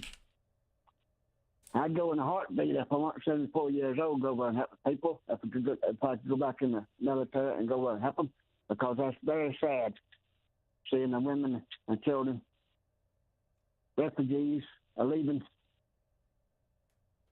mothers, sisters, daughters, and the little children having to leave their country. The country's being destroyed. There won't be nothing else for the country by the time Russia gets through with it. No building standing whatsoever. If the tables was turned, the United States was a third world country. Ukraine, not a third world country anyway. But Ukraine, we won't help. We won't help. But being we the greatest country in the world, we don't need help from another country. Well, Roger, you're a Vietnam vet, you said. Well, based on your experience, and you said you'd be willing to go over. You're 74 years old.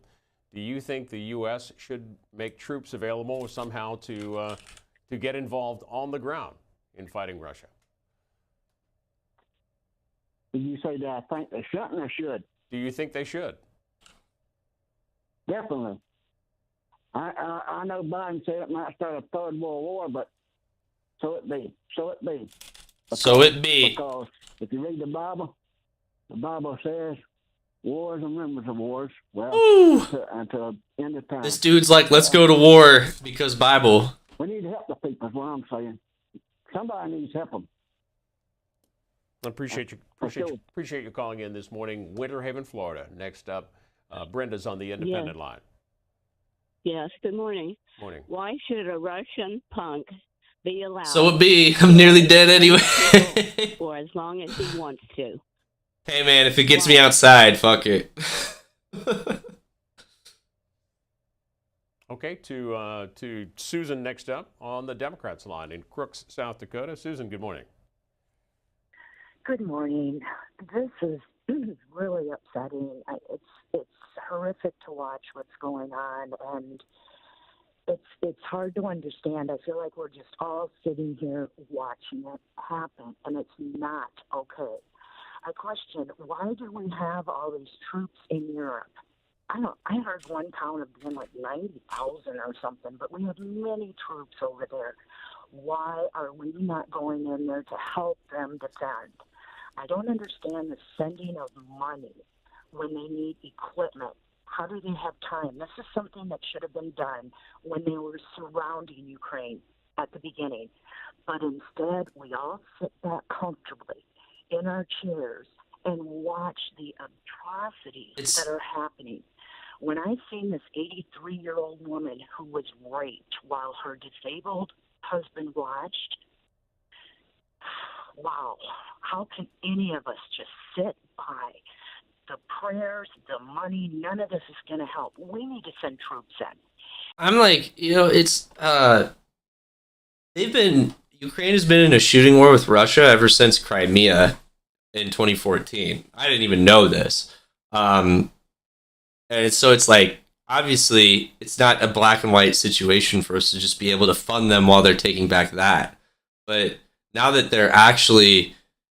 See, I guess it's like, maybe we didn't recognize Crimea as part of Ukraine at the time, but they did or something. It's really hard to say why we didn't interfere more back then. But also, it's really hard to do that because, like, there's this rule in NATO where, like, a country can't join NATO if it's currently in conflict with another country. And, like, the point is to kind of keep, like, people from abusing joining NATO as, like, a way to kind of keep the bullies away.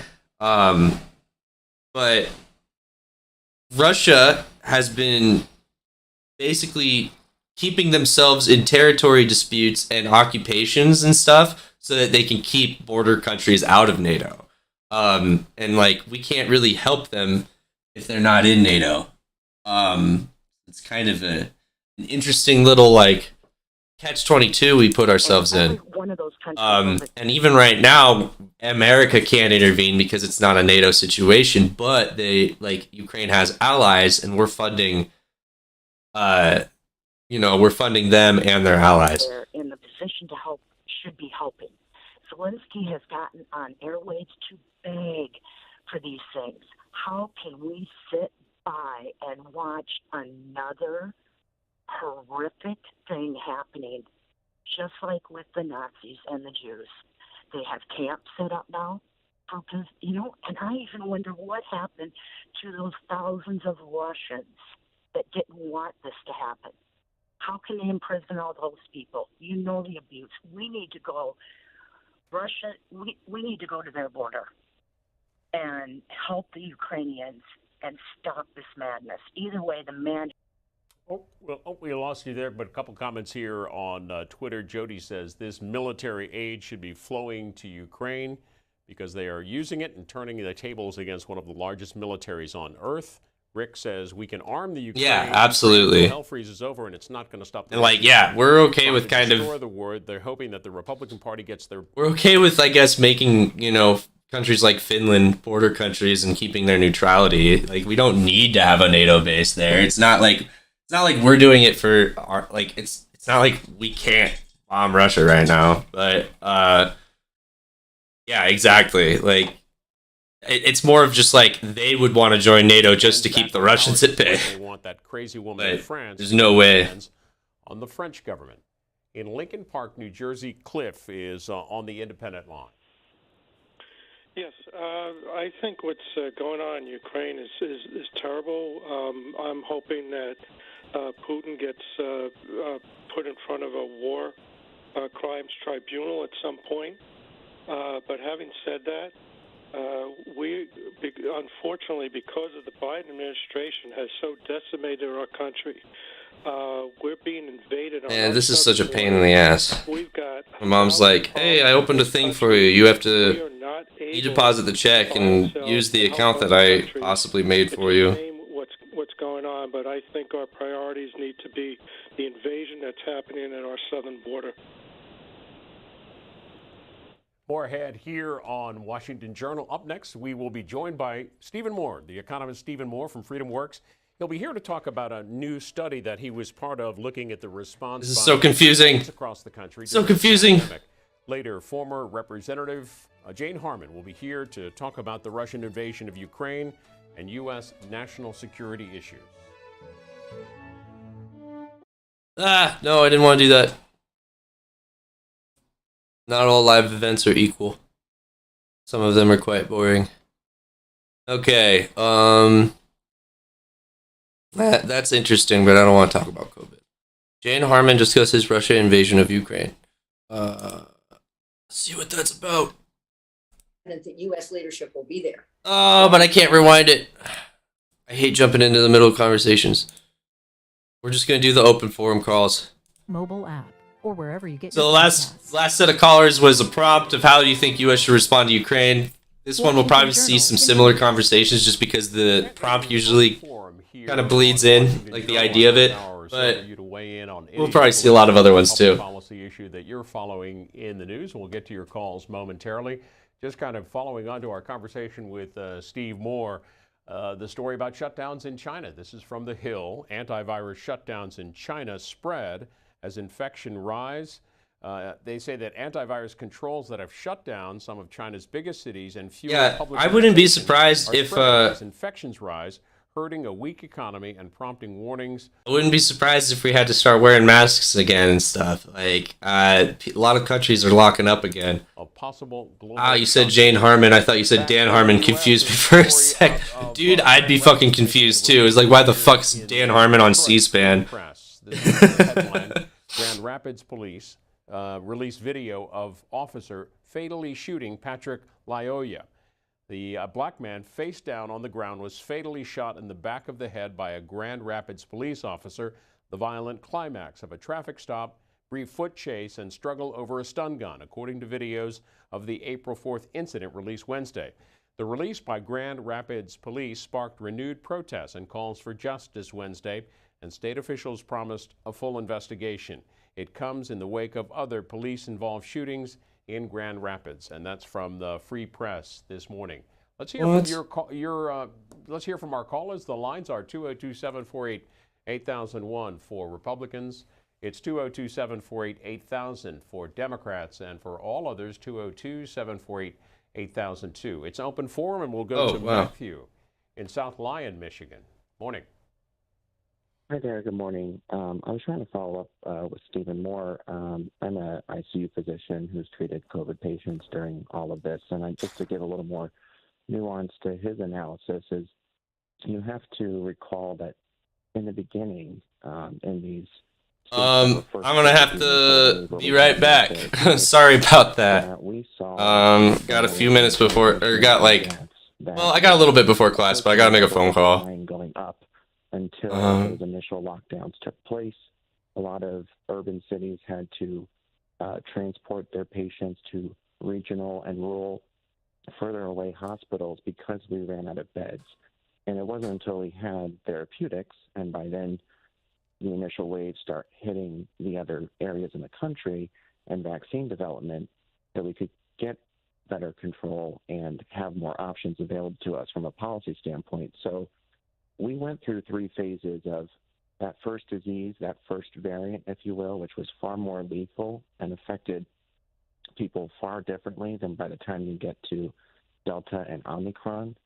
And so when you're doing your total analysis of how this affected the economy and other choices, there's also an analysis of what this did to the healthcare system in terms of labor shortages now and disruptions that a lot of hospitals will spend the next several years trying to rebuild because of what this did to nursing, other physicians, other support staff that have now left the field. And it's an investment, it's a societal investment to create a world-class healthcare system that can deal with the most complex medical diseases. But when you've overwhelmed the system for 2 continuous years with no breathing room, because every time a new variant came on board, we were dealing with a contingent of people that we asked and begged to get vaccinated so that we could be more open up, because we identified that perhaps cloth masks weren't doing it for everybody, and we didn't have N95s to strap on everybody's face. So I would just say that when trying to look at the totality of it all, what did we do? Was it worth saving these lives, and could we have done it differently?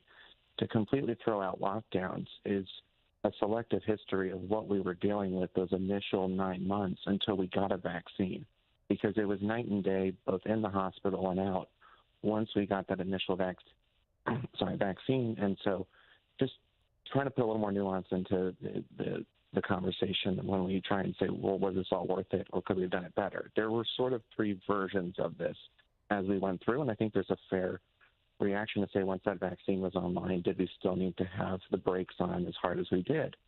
probably if we had more people vaccinated initially, we could have taken those breaks off a lot sooner. But then we still got overwhelmed the second and kind of the third time because there were still enough people out there not vaccinated to still overwhelm these very critical resources that are the ICU beds.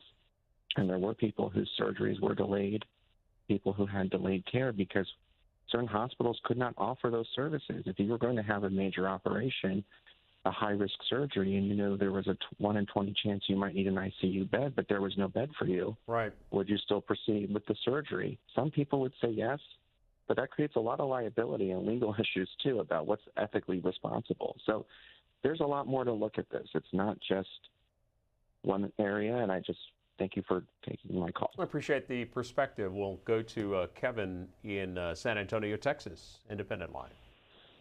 Yes, greetings. Morning. That was a pretty interesting caller. I agreed with him 100%. You just said there.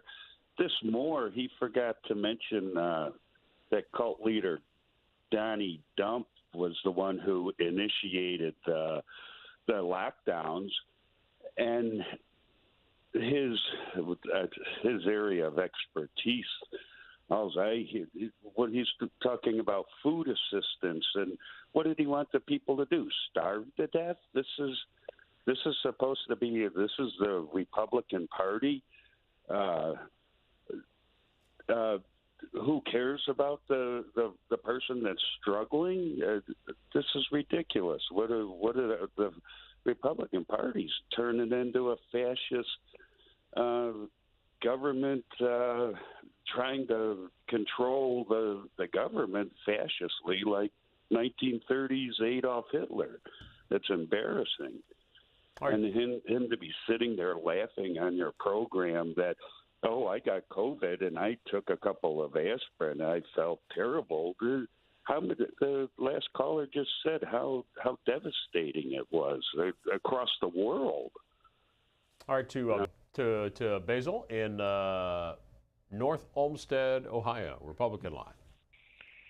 Yes, I was a person that had COVID in the hospital, and I have to say I was very well treated and survived, and I am 91. And you're doing okay? You're doing okay now? Your voice sure sounds good. I am, and I think it's a lot of it's attitude. But in talking to several of the nurses and doctors, they are very restricted in making comments about the COVID. And there's something else going on more in their suspicion. But I'd like to bring this point up because if you go to any senior center where people are patients or whether they need care or are independent in these nursing homes, they're talking about euthanasia now. You're going to start to see that grow in the coming year. And the reason is there are so many seniors that are incapacitated, drawing on Social Security and other government benefits, that it's bleeding the Treasury system. And the way they started with the abortion issue, in the first 3 days you could have abortion, then trimester, then in 6 months, and then partial birth. You're going to see this being the next step in trying to euthanize seniors, and they're already doing that up in Seattle, Washington. So beware, you seniors, and if you're going to vote for politicians, don't be voting for the same ones. Look at how they're arguing with each other on their advertisements and telling you how terrible the other opposition is. You've got to have new blood in politicians right now. You got to have term limits, in my opinion, but beware of euthanasia coming up on the platform. It will be coming soon. Whoa! In McDonough, Georgia, Democrats line. I missed a lot of what that dude was saying, but that's a great fucking way to end it. Just call. Oh my goodness. I'm a nurse. Nobody is restricting anything that we have to say about COVID. These people are intentional. They probably pay callers to say all these things to instill fear in the people. And one thing I want to say about this man that was on your guest, that there's statistics online in over 100,000 deaths that states that were higher she's over there. was Mississippi, Arizona, Oklahoma, Alabama, Tennessee, West Virginia, New Jersey. This is dumb as hell, but I bought a a neck brace, just like a little foam one that like I used it for a skit for one of my classes, and my cats. Like, I noticed right from the get-go, back when it was still in the packaging, that my cats really like it. And now they're just like, it's one of their favorite toys. It's so weird. I don't get it. I don't get it at all, but they love it. You better wake up. They love playing with the toys that aren't real toys. Like, I'll buy them toys, and they're like, oh, this is cool. But, like, their favorite things are, like, cardboard boxes and fucking... When you don't have enough and right now, Tim Scott... cardboard boxes and other nonsense. Is talking about foam and plastic. Paper towels and fucking straws. Scott, yes. He's talking So about cute. cutting Medicare, doing away with Social Security in the next 5 Social years. Security. Republicans, No way. better wake up because There's no this is way. serious business. All the Republicans are about is cutting rights. They are about abortion. They're about the gay people. They don't talk about anything that's going to help the working. That is kind of true, though. Yeah. And when you talk Like, about their whole cutting thing is taxes, about removing rights right now. lies and cutting taxes. What do you think will happen when you don't have enough taxes in the pot? It is open forum here on Washington Journal, 202-748-8001 for Republicans, 202-748-8000 for Democrats, and for independents and others, it's 202-748-8002. A couple of stories here about Texas Governor Greg Abbott and the challenges he faces. His state faces at the border. Texas delivers first busload of immigrants to the nation's capital. They write that Governor Greg Abbott carried out his plan Wednesday to bus migrants to the U.S. Capitol, saying the Biden administration has turned a blind eye to the record number of migrants arriving at the U.S.-Mexico border and that Texas should not have to bear the burden of an influx that is expected to grow even more this year. The Post writes the white charter bus arrived during morning. Oh, it's all the same thing. Migrants from Cuba, Nicaragua, Venezuela, and Colombia, closer to the doorstep of Fox News, NBC News, and other major news outlets than to the Capitol Dome. Some were families, others traveled alone. Many were dazed, sleepless, and broke. And you can read more at WashingtonPost.com. I'll read you an opinion piece in a moment from the Wall Street Journal on what the governor is doing with U.S.-bound trucks coming from Mexico. We'll go next, though, to Mike in Rockford, Illinois. Mike, go ahead. Good morning, Bill. C-SPAN is not my flyover station. I love C-SPAN. I love C-SPAN. I love C-SPAN. A pattern the last few days with Judge Jackson, Dick Durbin, and Blinken. Judge Jackson's defending 5 Gitmo detainees. God bless. Dick Durbin's trying to bring the detainees from Gitmo to Illinois and try them and insert them into Muslim communities. And then at the same time, Blinken flew over 124,000 from Afghani, and 70% he testified he didn't know who they were, so they could possibly be the fighters that are stationed in 10 of our bases. So if you connect the dots, we're going to bring these people from Gitmo, try them in Illinois. Nobody in Illinois knows about them unless they watch C-SPAN. And they're going to insert them into Muslim communities. Okay, that's the first point I want to make. No one's talking about. There's a conflict of interest with Dick Durbin sharing the nominating committee. Number 2, a couple years back, special forces and intel were allowed to enter countries separate from our embassies. They were allowed to work separately. And that's the problem we're seeing now in a lot of these countries. Like in Russia, they were bringing people like from Europe and training them in Russia in this RIM program and inserting them back in the country in Europe. Over here, we're having the same problem where Black Lives Matter could possibly be trained and brought back, and they're doing this in our country. Another problem they're doing is in Europe, immigration is an act of war. When they do mass migration, it's an act of war because you have no control over the country no more, and we're not even talking about that. So those 2 points I like to bring up. God bless you.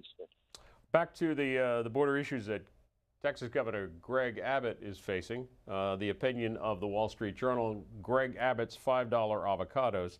They write that Texas Governor Abbott on Greg Abbott's $5 avocados. Immigrants to Washington, D.C. to protest President Biden's border policies. Fine if he wants to poke lawmakers to control illegal immigration, but why is he also punishing Americans by obstructing legal commerce? Last week, Mr.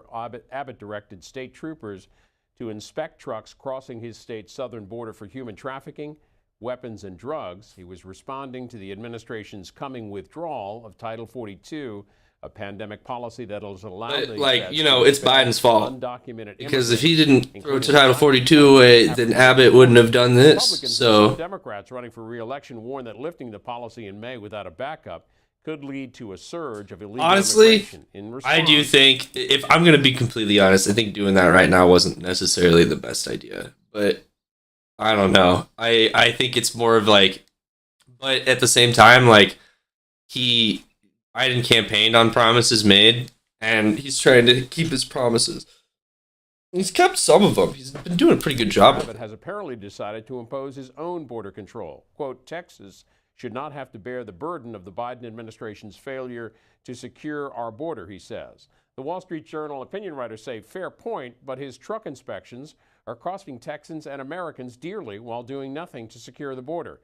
Thousands of trucks are backed up at the border, and commercial traffic has dropped 60% at some ports since last week. Quote, this is not solving the border problem. It's increasing the cost of food and adding to supply chain shortages, says Texas Agriculture Commissioner Sid Miller. Quote, such a misguided program is going to quickly lead to $2 lemons, $5 avocados, and worse. Pompano Beach, Florida is next up. Mark on the Democrats line, open forum. Good morning. Good morning. I believe that we should turn the buildings in Moscow to match the buildings in the Ukraine. Whatever he does there, oh jeez, to do the same thing in Moscow. I also believe we should. He purportedly has the largest home on the planet. If that be true, I think it should be destroyed. And I think that have fun finding it. He has given up his right to live and should be killed in the same way had we You probably know where it is. Hitler early on, so many people would be alive. To Megan next up. Kyle, Texas, Republican line. Hello?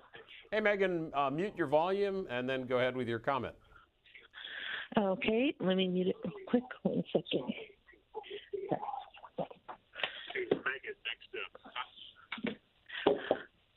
Hello, there you go. I am calling. Oh, hi.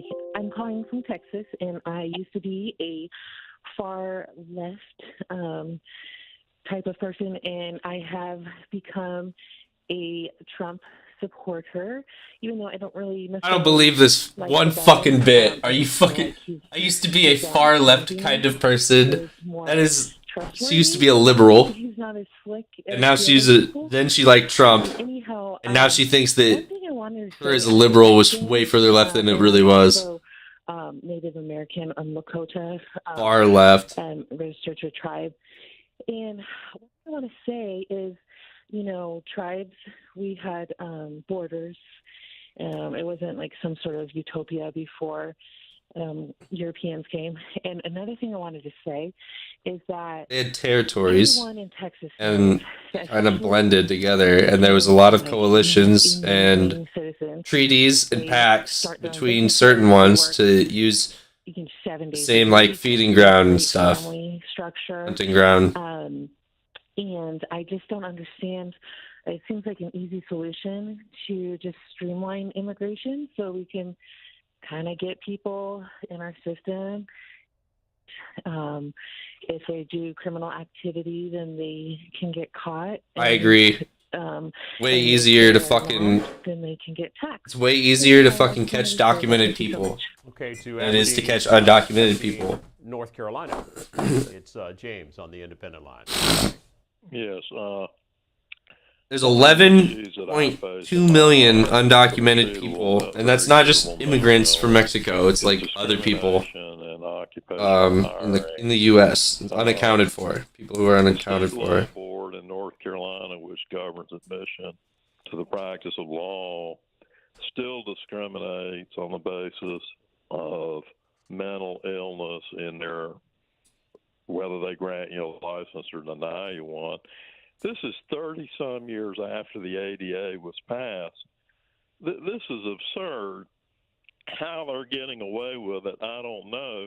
But they stopped me in 1990 after I had $60,000 of my own money invested in a legal education came out with a fully accredited law degree, and they closed the door on me. This is absurd. I supported Elizabeth Warren in the Democrat presidential primary of 2020 because she said that she wanted the ADA enforced, and that's what I want, and that's all I have to say. All right, from the Wall Street Journal this morning on the Brooklyn attack, suspected subway gunman arrested. Police arrested the suspected gunman who opened fire on a subway train during the Tuesday morning rush hour, ending a 30-hour manhunt. New York Police Department officials said officers on patrol in Manhattan's East Village neighborhood. Even crazier was the response. Wednesday afternoon. Just lines of cars. I'm gonna see if I can find the picture.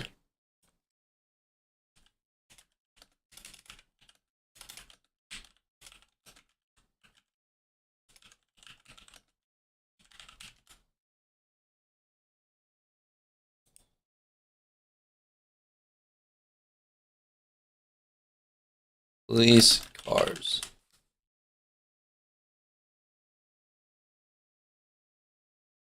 All right, I gotta dig deep. We're getting on the Twitter. Well, shows you who. All right, Surfs TV, Twitter. There we go.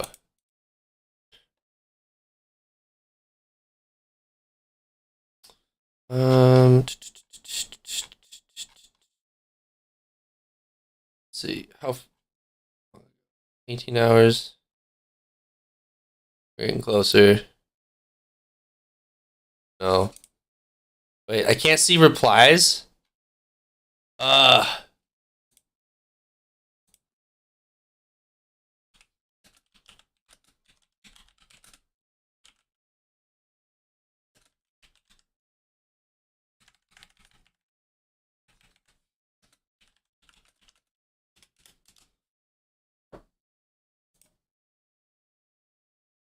It's definitely not what I'm looking for. Fuck. Okay.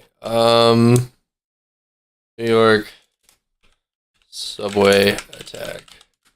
Let's look that up.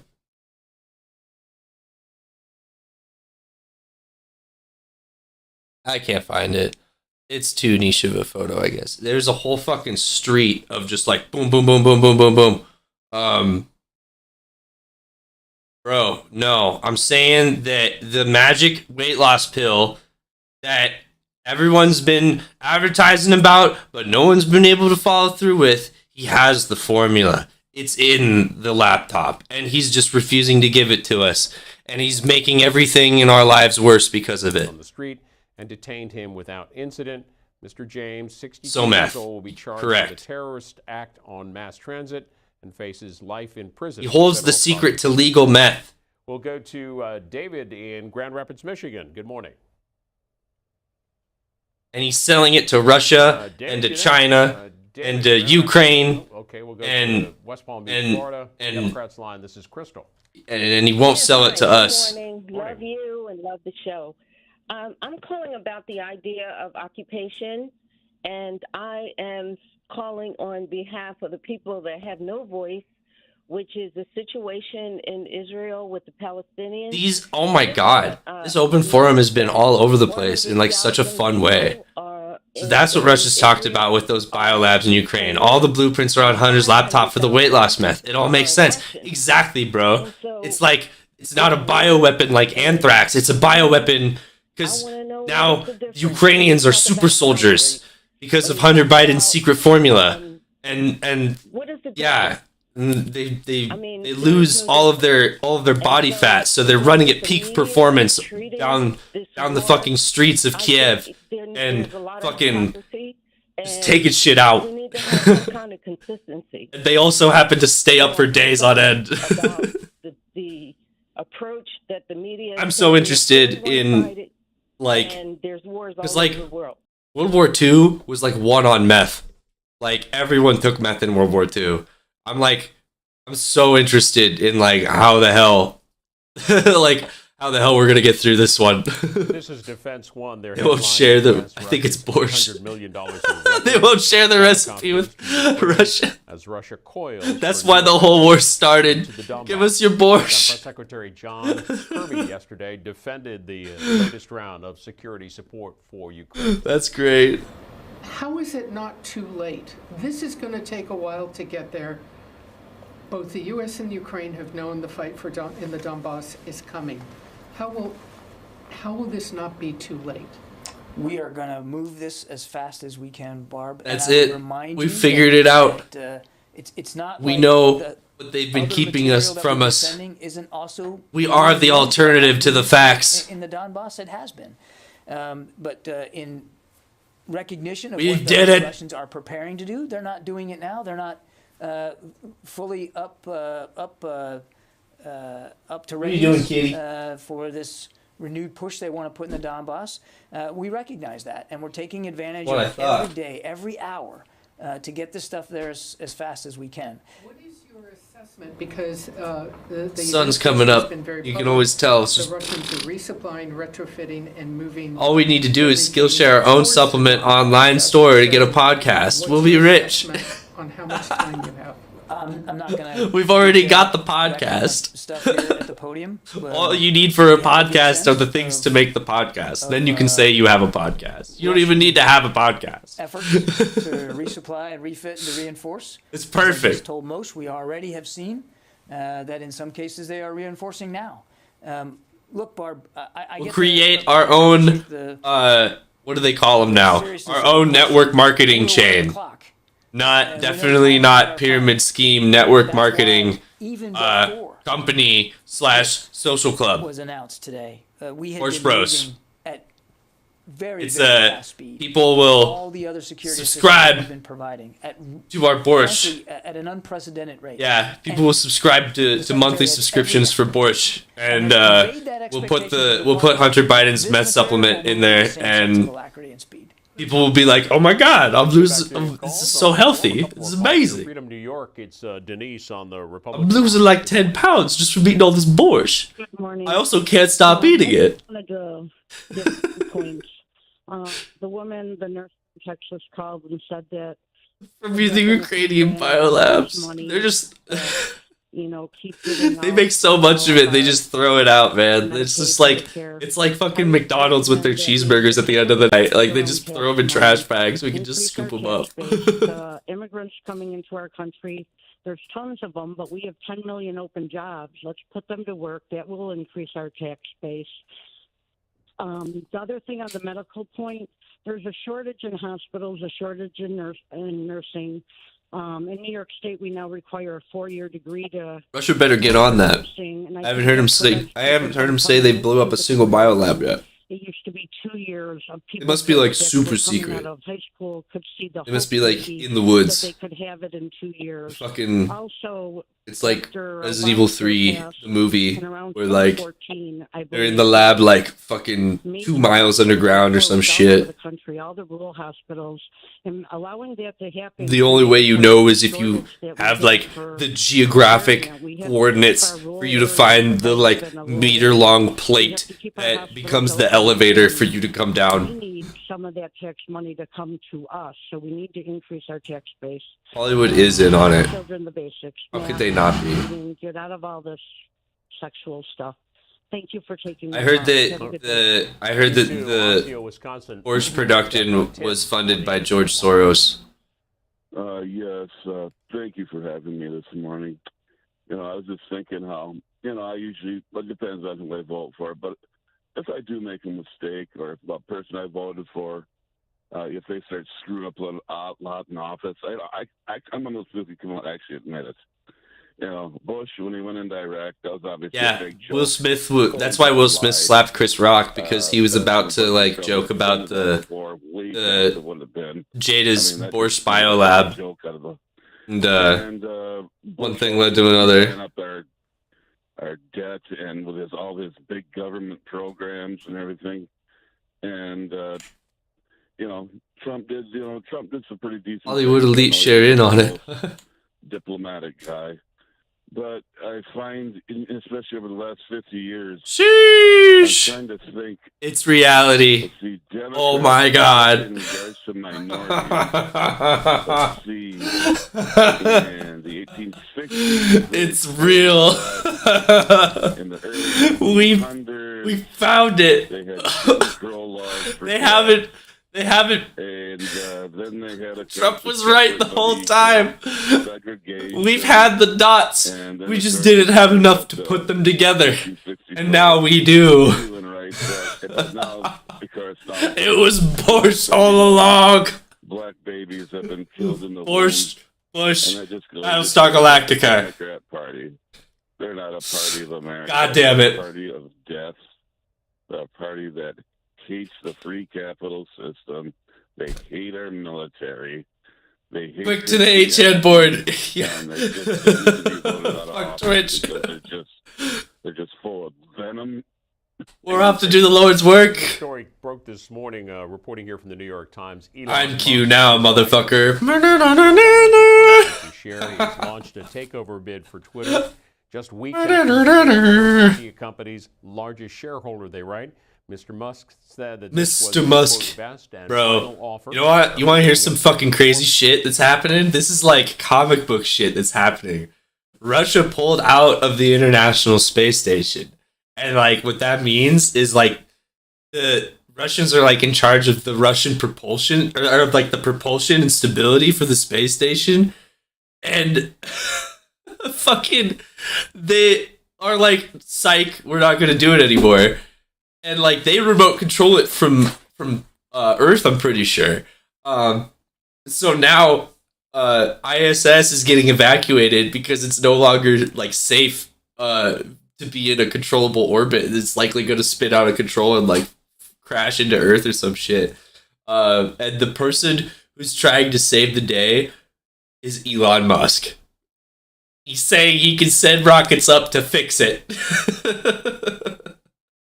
You can't even tow their own tanks, not to mention their own space program. Well, so they had some pretty devoted scientists to the job, and they're fucking dipping the fuck out now. Like, it's not even a matter of like they're pulling out, but really it's like everyone in the fucking God, what do they call all the fucking cosmonauts are like, we out. Like everyone at fucking everyone there is just like dipping, all the scientists. Late January, according to a Securities and Exchange Commission filing, it would value the company at about $43 billion. In the filing, Mr. Musk said, "I don't have confidence in management," and that he couldn't make the changes he wanted in the public market. Whatever. Richard in Probably another one of his pump and dump schemes. Dude, Elon Musk is one of the most dangerous fucking people ever. He can fucking send a tweet and it will raise a fucking it will like raise a block, like a fucking, you know, a cryptocurrency for a day. Make a statement about American people. Like, it's just fucking wild. America, wake up. I think even Russian astronauts are like, fuck Putin. 100%. I mean, about you. Most Russian people are against it, but I bet anybody who understands like the people who understand fucking unity the most and like what like fucking humanity really should look like are the people who like shoot their asses all the way up into space and get to look down on all these little like countries and borders as just a big or a little blue ball. You know, like they literally they think about all this stuff and then they get to like take it and put it into the reference of just like, this is all just happening in one place and this is the only place we got. And like you on top of that, you're like, you know, the dudes that are coming up there are from other countries too. Like, you're fucking working with everybody up there. Musk knows that's why the bluff on buying Twitter shares. He changed his mind. By you coming together. Don't be like the Russians over there. Yeah, dude. Wake up, America, and do the right thing. I don't know. Be patient. Thank you. That'd be interesting if he was in control of that. Still to come here on Washington Journal. Up next, I don't know what he would do with that. Former representative, former ranking member on the House Intelligence Committee, Jane Harman, will be with us to talk about the Russian invasion of Ukraine, now entering its 8th week. She'll also talk about other U.S. national security issues. That's next. I'm looking at Twitter shares. They have dipped since he said something about that. All right, I have class in 15 minutes, but that's when I leave for class, so I'm going to be able to chill for 15 more minutes. We're going to see what we got. Let's see. I guess we'll do the Jane Harmon thing, because that's not live anymore. We can listen to this old lady talk about Ukraine. Find it on the C-SPAN Who is this lady? mobile app, or wherever you get your podcasts. I guess we'll figure it out. They always advertise presidential recordings, and they advertise like the first lady fucking thing, and I'm really interested in it. I want to like watch it, but I don't know where to do it. Of the House Intelligence Committee, she is also President Emerita at the Wilson Center and a Washington expert on. This foreign bitch looks policy. cutthroat. Welcome to Washington Journal. Thank you, Bill. It's nice to be back, and I think what Damn, you do dude. on C-SPAN is so important because you do long form. And so much of the This rest bitch of looks our like- media is little teeny. It's like the first old person not to have her cam angled up to the ceiling. Respect to the lady. Let's look at we're having on this one to talk specifically about It's close, dude. state of the It's Russian hitting the, you know, like she's kind of getting there, but you're right. It'll pass. pretty much how you thought this war, You got some ceiling in there, but it's not like. Well, absolutely not. It's I not didn't like. think there would be an invasion. I was at the Munich Security Conference, which is an annual affair in Munich, Germany, for the 22nd time. I am not making this up. It was an annual ritual of the late John McCain when he was senator, and he took many members. This lady of looks like she's Congress interrogated to some Munich, fucking people in her day. all of us learned a lot about. She looks like the person that you call when you can't get them to talk, and like After he she died, makes them after I left squeal. Congress, I kept going. So anyway, there I was, and Volodymyr Zelensky appeared in person and said, "Please, please, please help us. We think we will be invaded by the Russians. Don't be appeasers." And that word, of course, caught in my throat because my own family story is that my father's family lived in southeast Poland, and in 1942 he was no longer living there. Oh, Rounded shit. up, and you know the rest of the story. So They there got was a lot Russified. about the U.S. and others appeasing Hitler in the beginning by not getting involved. So I sat there and Homeland thought, Security in well, mid I 2000s. understand why She's he's doing legit. this, but I don't think they're going to be invaded. I don't think Russia would be. Yeah, that dude. foolish. So That's what I'm the saying, man. question. I was wrong. She's probably made some fucking he pigs has been, squeal in the past. An amazingly impressive and brave leader ever since, and the country has way outperformed its classical capability, meaning tanks and trucks and all the rest of it, because of its grit and skill and absolute devotion to protecting its sovereignty. Well, after these 2 months, are you getting? That's are so you getting a badass, better dude. sense of what you think Zelensky's such a Chad. Vladimir I don't know, Putin's man. ultimate goal in this is? Well, yeah, I mean, he wrote his version It's of the just long like telegram. it's the fact that like before he was a world leader, he was just like a lawyer and a comedian. Like that's kind of the coolest part about it. It's literally like it's a tale of like stepping up to the plate and like doing what you need because you have a passion for your country and shit. It's so badass. Some time ago. I just found out Woodrow Wilson was the only president in U.S. history to have a PhD. Dude, Make Russia great again. that's wild. And, there are reasons. I think, don't know. I don't agree with them, but I understand. I wish there was like some sort of I don't know. We have like committees and stuff like that, but the committees are kind of shitty because the committees are always consisting of like senators and congressmen, and those guys are usually like, I don't know, they're usually like lawyers, and some of them are doctors and shit. Like some, I don't know. They come from a bunch of different backgrounds, and I just like wish that like we had some things that were like similar to like some government, like parliamentary governments, where they are like, yeah, like if you want to be like a fucking there's a board for like education, and like you gotta be a podiatrist to do it, and there's like a board for like for like economy, and you gotta be like a supply chain manager or some shit before then or some shit like yeah I agree with that. I mean it's you can call it like democratically elected, but like yeah, a lot of it ends up kind of just being trimming the fat down until like these are the only people that are like available to pick. There's plenty of states that are just like you get to pick between the shitty candidate or like the guy who has experience. But the guy who has experience but is also pretty shitty. I don't know. Why? Yeah, it's hard to talk about. Feel offended since the end of the. It's why like it would just be nice to just kind of like I don't even know how you would do it. You would almost want a different branch of government or some shit. Like, or it would just be like. And I can go. It'd be nice to see like more specialists about our failure, U.S. failure, operating in like the committees that are appropriate for it. After the Cold War ended, and we thought we won, everyone else lost, and it would be perfect. Obviously, we were wrong, and Russian grievance grew a lot then. So I can understand some of his reasons. I disagree because he has the largest country on the planet. He has a lot of economic issues to deal with. I don't know. I'm not a galaxy brain to create solutions for shit. I just make borscht. Exactly, dude. We're just borscht bros. Like, we don't fucking solve problems. We just meme on it.